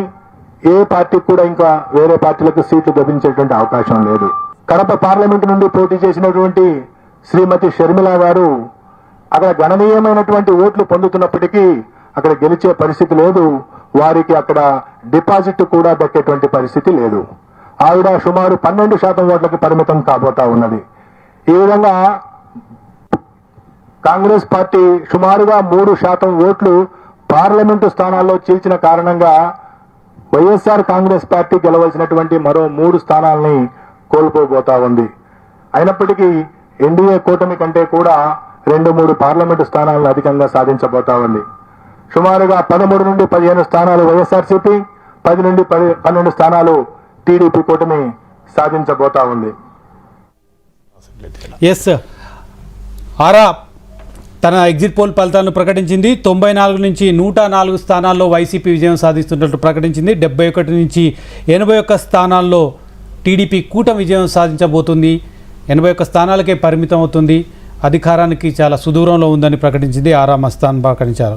అదేవిధంగా లోక్సభ ఎన్నికలకు సంబంధించి ఏపీలో జాతీయ న్యూస్ ఛానల్స్ అంచనాలకు తగ్గట్లుగానే ఆరా మస్తాన్ కూడా తన 13 నుంచి 15 స్థానాల్లో వైసీపీ, 10 నుంచి 12 స్థానాల్లో ఎన్డీఏ కూటమి విజయం సాధించబోతుందని కూడా ఆయన అంచనా వేశారు. సో షర్మిల ఫ్యాక్టర్ 2% ఓట్లు పార్లమెంట్ ఎన్నికల్లో చీల్చడం ద్వారా అది అంతిమంగా ఎన్డీఏ కూటమికి లబ్ధి పొందిందనేది ఆరా మస్తాన్ తన అంచనాలో పేర్కొన్నాడు. సో నాగేశ్వర్ గారు, మనం చూస్తున్నాం 10 నుంచి 12 స్థానాల్లో ఎన్డీఏ కూటమి విజయం సాధించబోతున్నట్లు ఆరా మస్తాన్ అంచనా వేశారు. ఇంతకుముందు జాతీయ న్యూస్ ఛానల్స్ కూడా ఎన్డీఏ కూటమికి ఎక్కువ లోక్సభ స్థానాలు వస్తాయి, అధికారంలోకి మాత్రం వైసీపీ వస్తుందని ప్రకటించింది. ఆ తేడా ఉంది కదా, మీకు జాతీయ ఛానల్ ఏవి 20 కన్నా తక్కువ లేదు. ఎస్, కానీ ఎక్కువ 10-12 స్థానాలు. అది అంటే 10-12 పాసిబిలిటీ కదా. ఇప్పుడు షర్మిల ఫ్యాక్టర్ ఎట్లా చూడవచ్చు? లేదు, 94 వైసీపీకి ఇచ్చి 81 టీడీపీకి ఇచ్చాక పార్లమెంట్ సీట్లు కూడా అదే ప్రపోజల్ ఇచ్చారు. కానీ మీకు మిగతా ఇప్పుడు ఏబీపీసీ ఓటర్లోమో అసెంబ్లీ ఎలక్షన్లకు పార్లమెంట్ ఎన్నికలకు పోలిక లేదు, భిన్నంగా. అంటే ఈ భిన్నంగా ఒకవేళ జరిగితే నేను ఇంతకుముందు చెప్పిన 2 ఫ్యాక్టర్స్, ఒకటి పొలిటికల్ పాసిబిలిటీ మోడీ ఫ్యాక్టర్ వల్ల లోక్సభ ఎలక్షన్లకు ఒరిస్సా తరహాలో ప్రజలేమైనా ఎన్డీఏ కోటేశారా, రెండో పాసిబిలిటీ అరిథమెటిక్ స్టాటిస్టికల్ పాసిబిలిటీ చెప్పాను. అసెంబ్లీలో తక్కువ మెజార్టీతో వైసీపీ ఎమ్మెల్యేలు గెలుచుకొని ఏదో ఒక సీట్లో టీడీపీ కనుక కూటమి కనుక ఎక్కువ మెజార్టీ వస్తే పార్లమెంట్ సీట్లు రావచ్చు, అది స్టాటిస్టికల్ పాసిబిలిటీ. మూడో పాసిబిలిటీ షర్మిల పాసిబిలిటీ. ఒకవేళ కాంగ్రెస్ గనక అసెంబ్లీ ఎలక్షన్లో ప్రభావం చూపే అవకాశమే లేదు, కాంగ్రెస్ పార్టీకి ఎక్కడా ఆ వాతావరణం లేదు. లోక్సభ ఎలక్షన్స్కి వచ్చే వరకు కనుక కాంగ్రెస్ కాస్తంత ఇంప్రూవ్ అయితే, ఎందుకంటే లాస్ట్ టైం అరౌండ్ 1% వచ్చింది, ఇప్పుడు ఉదాహరణకు 3% వచ్చింది అనుకుందాం. ఈ 2% ఎవరిది రావాలి? కాంగ్రెస్ కూటమిదైతే తెచ్చుకునే అవకాశం లేదు, ఎందుకంటే కూటమి అనేది మోడీ ప్రైమ్ మినిస్టర్ కావటానికి. సో నాన్ కూటమి ఓట్లే కాంగ్రెస్ తెచ్చుకోవాలి. అందులో షర్మిల నాయకత్వంలో కాంగ్రెస్ ఉంది కనుక జగన్ అనుకూల ఓటే రావాలి, జగన్ వ్యతిరేక ఓటు కాదు. వాస్తవంగా ఆమె జగన్నే విమర్శించింది కనుక వ్యతిరేక ఓటు ఏమన్నా చీలుస్తారా అన్న అనుమానం కూడా ఉండే. కానీ ఇప్పుడు ఈ ఫలితాలు నిజమైతే బహుశా ఆమె వైఎస్ఆర్ కాంగ్రెస్ అనుకూల ఓటర్లనే కొన్ని తెచ్చుకొని ఉంటే అప్పుడు ఏం జరుగుతుంది అన్నప్పుడు కూటమి వ్యతిరేక ఓటులో పార్లమెంట్ ఎన్నికల్లో కొంత తేడా వచ్చే అవకాశం ఉంటుంది. ఆ 1% తేడా వచ్చినా కూడా రిజల్ట్ వచ్చే అవకాశం ఉంటుంది, ప్రొవైడెడ్ ఈ అసెంబ్లీ ఎన్నికల్లో వైసీపీ గెలిచి లోక్సభ ఎన్నికల్లో కూటమి గెలిస్తే థర్డ్ పాసిబిలిటీగా కాంగ్రెస్ పార్టీ పార్లమెంట్ ఎన్నికల్లో కాస్తంత మెరుగైన ఓటింగ్ తెచ్చుకోవడం కూడా ఒక పాసిబిలిటీగా ఉండొచ్చు. ఎస్, ప్రధానంగా టీడీపీ, జనసేన, బీజేపీ కూటమి పొత్తులకు సంబంధించి కాలయాపన చేయడం, సీట్లు ఇన్ టైంలో ప్రకటించకపోవడం, కొన్ని సెటిల్ కాకపోవడం కూడా ఆ పార్టీకి వ్యతిరేక పవనాలు ఉండడానికి కారణమైంది. అంటే ఇప్పుడు వ్యతిరేక పవనాలను కూడా అనలేము ఇది, ఎందుకంటే ఇప్పుడున్న ఎగ్జిట్ పోల్సే నిజమైతే మనం ఒక క్యావియట్తో మాట్లాడాలి, డిస్క్లైమర్తో. ఎగ్జిట్ పోల్సే నిజమైతే అని మాట్లాడుకుంటే ఇనీషియల్గా కాలయాపన జరిగిన మాట నిజమే, కానీ తర్వాత క్రమంలో ఆ కాలయాపన అధిగమించి చాలా హెక్టిక్ క్యాంపెయిన్ చేశారు. కూటమి మామూలు క్యాంపెయిన్ చేయలే. వాస్తవంగా చెప్పాలంటే వైసీపీకి ఒక్క జగన్మోహన్ రెడ్డి, కూటమికి వచ్చే వరకు చంద్రబాబు నాయుడు, పవన్ కళ్యాణ్, లోకేష్, మోడీ, అమిత్ షా ఇలా మామూలుగా ప్రభావం చూపలేదు. కానీ మెయిన్ ఎక్కడ ఫ్యాక్టర్ అవుతుంది అంటే ఒకవేళ ఈ ఎగ్జిట్ పోల్సే నిజమైతే వైసీపీకి ఉన్న సోషల్ బేస్ డిస్టర్బ్ కాలే. వీళ్ళు ఎన్ని ప్రచారం చేసినా ఎంత అటాక్ చేసినా వైసీపీ సోషల్ బేస్ డిస్టర్బ్ కాకపోతే వైసీపీ గెలుస్తుంది. ఎందుకంటే 2019లో ఏ సోషల్ బేస్ అయితే వైసీపీని గెలుపు కారణమైందో ఆ సోషల్ బేస్లో ఎంత దెబ్బతిన్నది. ఒక దెబ్బతినే అవకాశం కాపు ఫ్యాక్టరు.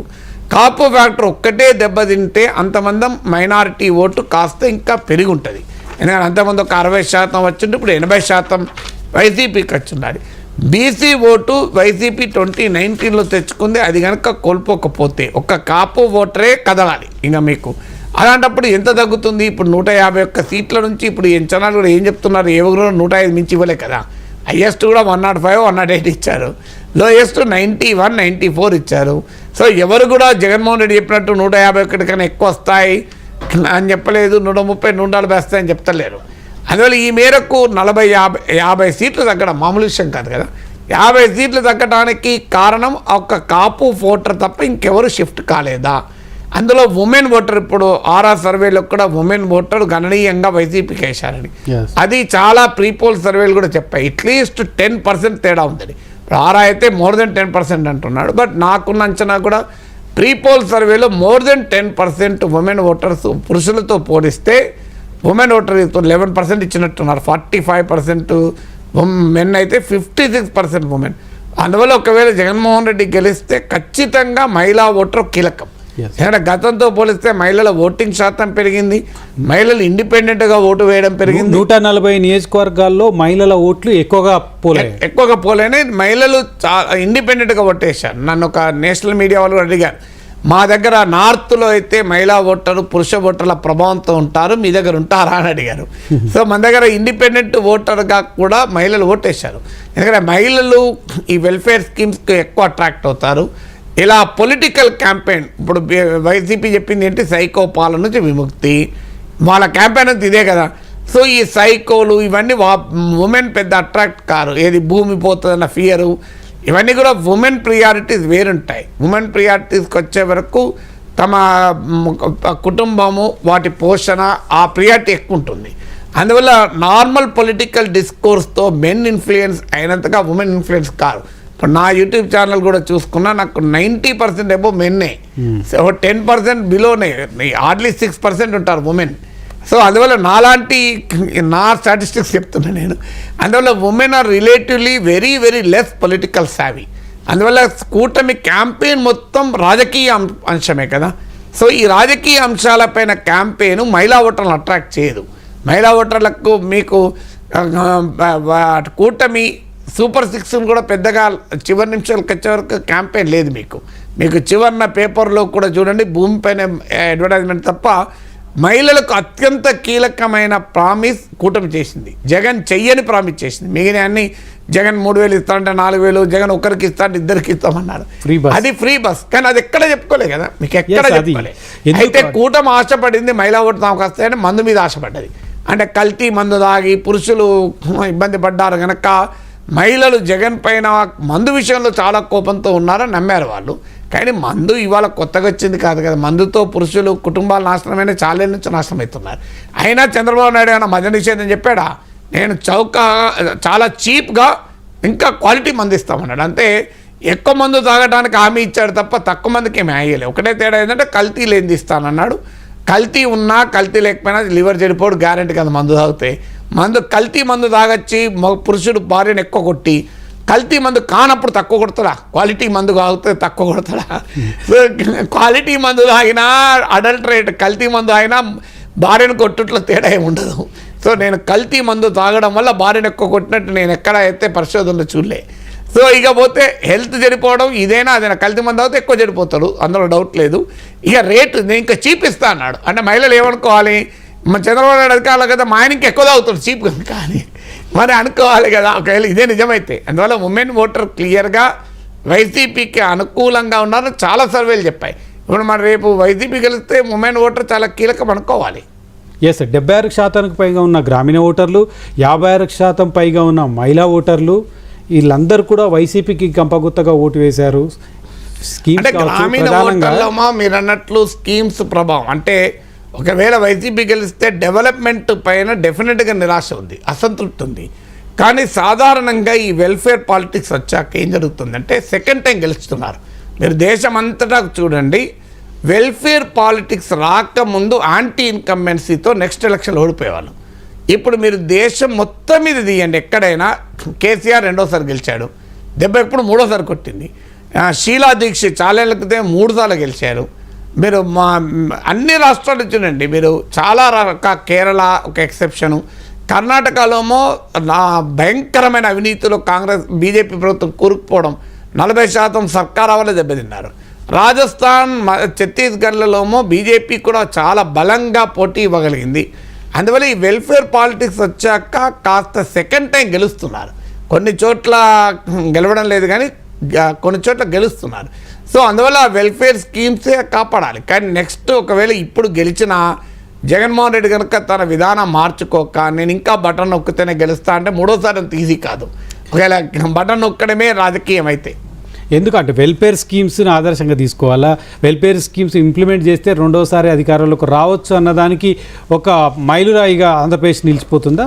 అంటే వెల్ఫేర్ స్కీమ్స్ డెఫినెట్గా ఇప్పుడు జగన్ గెలిస్తే వెల్ఫేర్ స్కీమ్స్తో గెలవాలి. దేనికి గెలవాలి? లేకపోతే ఏమైనా అమరావతిని దెబ్బతీసినందుకు గెలవడు కదా, లేదా డెవలప్మెంట్ జరిగింది కనుక గెలవడు కదా, బ్రహ్మాండంగా ఊర్లలో రోడ్లు వేసిన కనుక గెలుస్తాడా? సో బ్రహ్మాండంగా ఉపాధి అవకాశాలు కల్పించడం కనుక గెలుస్తాడా? జగన్ గెలిస్తే చాలా చాలా కీలకం సంక్షేమ పథకాలే. ఆ జగన్ గెలిపించి, ఎందుకంటే జగన్కున్న అడ్వాంటేజ్ సంక్షేమ పథకాల అమలు మాత్రమే కాదు, సంక్షేమ పథకాలలో compare to Chandrababu Naidu more credibility ఉంది.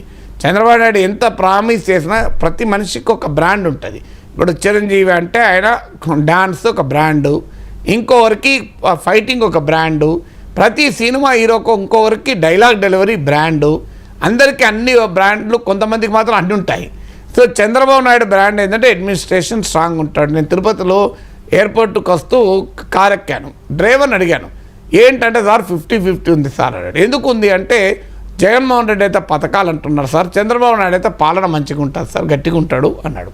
అంటే ఒక కామన్ మ్యాన్ విలేజ్కి వెళ్ళి మీరు ఒక ఆర్డినరీ పర్సన్ అడిగినా, ఒక టౌన్లో క్యాబ్ డ్రైవర్ని అడిగినా చంద్రబాబు నాయుడు బ్రాండ్ ఏంది, ఓ విజన్ ఉన్న నాయకుడు, డెవలప్మెంట్ విజన్ ఉంటుంది. ఇవన్నీ పనికిరాలేదని స్పష్టం చేస్తున్నాయి. అంటే పనికిరాకపోతే ఈ స్థాయిలో 23 సీట్ల నుంచి ఎన్ని సీట్లు ఎందుకు వస్తాయి? ఇప్పుడు మీకు గ్యాప్ చాలా ఎక్కువ ఉంది. కంపారిటివ్లీ మీకు అర్థం కావాల్సిందంటే ఏంటంటే ఇప్పుడు 81 సీట్లు ఇస్తున్నారు కదా టీడీపీకి, అంటే 23 నుంచి 81 అంటే 400% ఇంప్రూవ్. మీకు మామూలు విషయం కాదు కదా. ఇక ఇక్కడ ఒక ఇంట్రెస్టింగ్ ఫ్యాక్ట్ ఏంటంటే టీడీపీ కూటమికి 51.56% ఓట్లు దక్కించుకునే అవకాశం ఉంది. వైసీపీకి 49.41% ఓట్లు వస్తుంది. కానీ 94 నుంచి 104 సీట్లలో విజయం సాధిస్తుంది. టీడీపీ కూటమి కన్నా ఓట్ల శాతం 1-2% తగ్గినప్పటికీ వైసీపీ అధికారంలోకి వస్తుంది. దీన్ని ఎట్లా చూడాలి? అది వస్తే కదా ఇప్పుడు ఇది ఎగ్జిట్ పోల్స్ మళ్ళీ చెప్పేది ఎగ్జిట్ పోల్ రిజల్ట్స్ కాదు, ఓటింగ్ ఇలాగే వచ్చిందని కంక్లూజన్కి వచ్చి మాట్లాడలేము. అలా జరిగితే నేను ఇంతకుముందు చెప్పినట్లు ఓట్ పర్సంటేజ్కు సీట్ పర్సంటేజ్కు తేడా ఉండే అవకాశం ఉంటుంది. ఎందుకంటే మనది ఫస్ట్ పాస్ట్ పోస్ట్ సిస్టమ్. అంటే ఒక 50 కాన్స్టిట్యున్సీలో 1000-2000 ఓట్లతో వైసీపీ గెలిచింది అనుకుందాం. ఉదాహరణకు ఎంత అవుతుంది? ఒక 50,000 నుంచి 1,00,000 ఓట్లు టీడీపీకనే ఎక్కువ వస్తాయి. కానీ ఒక 10 సీట్లలో టీడీపీ ఒక్కొక్క దగ్గర 10,000 మేడతో గెలిచింది అనుకోండి, సో 1,00,000 ఓట్లు టీడీపీకి వస్తాయి కదా. అందువల్ల ఇలా 50 గెలిచిన పార్టీ కన్నా కూడా టీడీపీకి ఎక్కువ ఓట్లు కూడా వచ్చే అవకాశం ఉంటుంది. సో అందువల్ల మనది ఏ కాన్స్టిట్యున్సీ 175 అసెంబ్లీ సెగ్మెంట్లను కలిపి మెజార్టీ మైనార్టీ తీయరు కదా, ఏ సెగ్మెంట్కి ఆ సెగ్మెంటే కదా. సో మీకు డెఫినెట్గా మీకు కంపారిటివ్లీ ఇప్పుడు ఈస్ట్ వెస్ట్ ఉంది, కృష్ణా గుంటూరు ఉంది. ఈ బెల్ట్లో టీడీపీ జనసేన కలవడం వల్ల క్లియర్ అరిథమెటిక్ అడ్వాంటేజ్ వచ్చేసింది. సో 30 ఏళ్ళ ఆంధ్రప్రదేశ్ హిస్టరీ తీస్తే ఈ స్థాయిలో కమ్మ కాపులు కలవలేదు కదా, అది రియాలిటీ కదా. సో అందువల్ల అక్కడ ఓటింగ్ బాగా రావచ్చు. కానీ రాయలసీమకు వచ్చే వరకు జగన్కు భారీ ఓటింగ్ ఉంది. మీకు 1000 మెజార్టీతో గెలిచిన సీట్లు ఉన్నాయి. అక్కడ తగ్గి 1000 ఓట్లు 2000 ఓట్లు 3000 ఓట్లతో గెలిచినా కూడా అధికారం ఉంటుంది మీకు. అందువల్ల ఇది ఒక కీలకం. మీకు ఈస్ట్ వెస్ట్ కృష్ణా గుంటూరులో కూడా వైసీపీ చాలా సీట్లలో గట్టి పోటీ ఇచ్చింది. మీరు చూడండి, ఇప్పుడు నిడదవోలు భీమవరంలో గట్టి పోటీ ఇచ్చింది, నిడదవోలో గట్టి పోటీ ఇచ్చింది, నూజివీడులో గట్టి పోటీ ఇచ్చింది, గుంటూరు టౌన్లో ఒక సీట్లో గట్టి పోటీ ఇచ్చింది. ఈవెన్ ఇప్పుడు పిఠాపురంలో కూడా పవన్ కళ్యాణ్ 10-15 వేల మెజార్టీతో గెలుస్తాడు అంటున్నారు.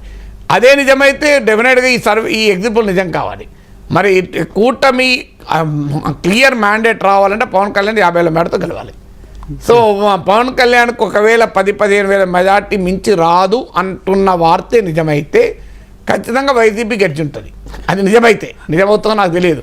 మంగళగిరిలో కూడా లోకేష్ భారీ మేడతో గెలుస్తారన్నారు. ఇప్పుడు మళ్ళీ చర్చ ఒక 10,000 మేడతో గెలవచ్చు అని అంటున్నారు. సో అందువల్ల ఈ అల్టిమేట్గా ఎవ్రీ కాన్స్టిట్యున్సీలో జరిగే పోటీ కనుక ఓటింగ్ పర్సంటేజ్లకు సీట్లకు తేడా ఉండే అవకాశం డెఫినెట్గా స్టాటిస్టికల్ ప్రాబబిలిటీ అయితే ఉంది. కానీ చివరిగా వైసీపీ రాయలసీమ మీద ఆశలు పెట్టుకుంది, టీడీపీ కూడా రాయలసీమ మీద ఆశ పెట్టుకుంది. వైసీపీ గత ఎన్నికల్లో 49 స్థానాలు అవుట్ ఆఫ్ 52కు 49 స్థానాల్లో విజయం సాధించింది. కేవలం 3 స్థానాల్లో మాత్రమే టీడీపీ విజయం సాధించింది.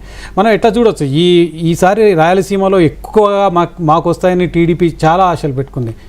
ఎందుకంటే అక్కడ రెడ్డి సామాజిక వర్గానికి సంబంధించిన వాళ్ళు అన్రెస్ట్గా ఉన్నారు, జగన్ పట్ల వ్యతిరేకత ఉన్నారు, తమకు ఎక్కువ వస్తాయని టీడీపీ చెబుతూ వచ్చింది. అంటే వైసీపీకి రాయలసీమ పైన వైసీపీ ఆశ పెట్టుకుంది, కానీ టీడీపీని ఆశ పెట్టుకున్నాయి అనుకోండి. టీడీపీ ఆశ పెట్టుకున్నదల్లా east west Krishna Guntur seat కావాలి, నార్త్ ఆంధ్రలోన 34 సీట్లు. కానీ కూటమిలో బాగా తీసుకున్న ఎక్కువ సీట్లు రాయలసీమలో ఎక్కువ సీట్లు తీసుకుంది టీడీపీ. అంటే ఎక్కువ సీట్లు ఎందుకు తీసుకోవాల్సి వచ్చిందంటే జనసేన సీట్లన్నీ ఈస్ట్ వెస్ట్లో ఉన్నాయి కదా మీకు. అంటే జనసేన సీట్లన్నీ మీరు తీసుకోండి, ఈస్ట్ వెస్ట్ దాని చుట్టూ అటు ఇటు. మీకు వేరే చిత్తూరులో జనసేన ఒకటే సీటు పోటీ చేస్తుంది. అందువల్ల మిత్రపక్షాలు ఇప్పుడు బీజేపీ కూడా తీసుకున్నది, రాజమండ్రి తీసుకున్నది, పార్లమెంట్ అనకాపల్లి తీసుకున్నది. సో బీజేపీ జనసేన ఒక రకంగా టీడీపీకి బలమున్న సీట్లే తీసుకున్నది. సో అందువల్ల మీకు ఆ తేడా టీడీపీ తీసుకోలేము. టీడీపీ ఏమో ఇచ్చింది, టీడీపీకి తీసుకుని ఎక్కడిది ఇచ్చడే కదా. అందువల్ల టీడీపీకి మిగిలిన చేశాయి. రాయలసీమలో మీరు అన్నట్లు 52 సీట్లలో గనక ఒక 20 సీట్లన్న టీడీపీ గెలవకపోతే కూటమి అధికారంలో రావడం చాలా కష్టం. 20 సీట్లు గెలవాలి కనీసం. అంటే కొంత వైసీపీకి దెబ్బతిన్న మాట నిజం. ఇప్పుడు మీరు ఒక కడప లోక్సభ సీటే తీసుకోండి, షర్మిలకు ఇప్పుడు ఆరా కూడా 10-12% వస్తుంది. నా అంచనా కూడా అరౌండ్ 10% రావాలి. కడపలో కడప సీటు, పులివెందుల ఈ 2 అసెంబ్లీ సెగ్మెంట్లోనే షర్మిలకు ఓట్లు వచ్చాయి, మిగతా చోట్ల పెద్దగా రాలే. మీకు కడపలో చూసుకుంటే కడప, మైదుకూరు, కమలాపురం, ఈ పొద్దుటూరు ఈ 4 సీట్లలో టీడీపీ కూటమి నుంచి వైసీపీ గట్టి పోటీ ఎదుర్కొంది ఈ 4 సీట్లలో మీకు. బట్ అల్టిమేట్గా ఆ 1-2%తో లేదా 1000-2000 ఓట్లతో అటు ఇటు అయ్యే అవకాశం ఉంటుంది మీకు. అందువల్ల 49 సీట్లు లాస్ట్ టైం వైసీపీ ఒక చంద్రబాబు నాయుడు, బాలకృష్ణ, కేశవ్ ఈ ముగ్గురే గెలిచారు. సో అందువల్ల ఈ 3 ఫ్యాక్టర్స్ 3 సీట్లు మించి ఒక 10 సీట్లు పెరిగినా తిరిగి అంత ఈజీ కాదు. వైసీపీకి కనీసం 20 సీట్లు కోల్పోవాలి రాయలసీమలో.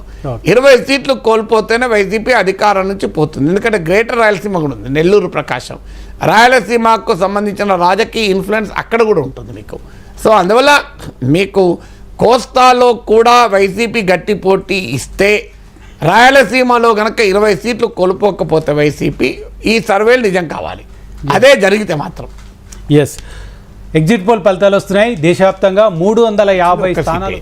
ఈసారి కాంగ్రెస్కు 8 నుంచి 10 వరకు గట్టి పోటీ ఇస్తుంది బీజేపీకి అన్నారు.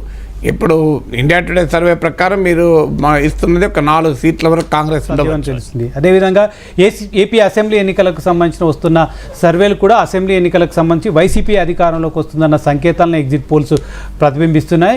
ఇక లోక్సభ ఎన్నికల్లో మాత్రం ఏపీలో డిఫరెంట్ రిజల్ట్స్ని కొన్ని సంస్థలు అంచనా వేస్తున్నాయి. ఎక్కువగా ఎన్డీఏ కూటమికి వచ్చే అవకాశం ఉందని అంచనా వేస్తున్నాయి. ఇక తెలంగాణ లోక్సభ ఎన్నికలకు సంబంధించి బీఆర్ఎస్కు 0 ఒక్క సీటు కూడా రాదని, మెజార్టీ సంస్థలు అయితే 1 సీటు వస్తుందని ఒక సంస్థ ప్రకటించింది. 7 నుంచి 9 వరకు బీజేపీ విజయం సాధిస్తుంది, 7 నుంచి 8 స్థానాలు కాంగ్రెస్ విజయం సాధిస్తుందని అంచనా వేస్తున్నారు.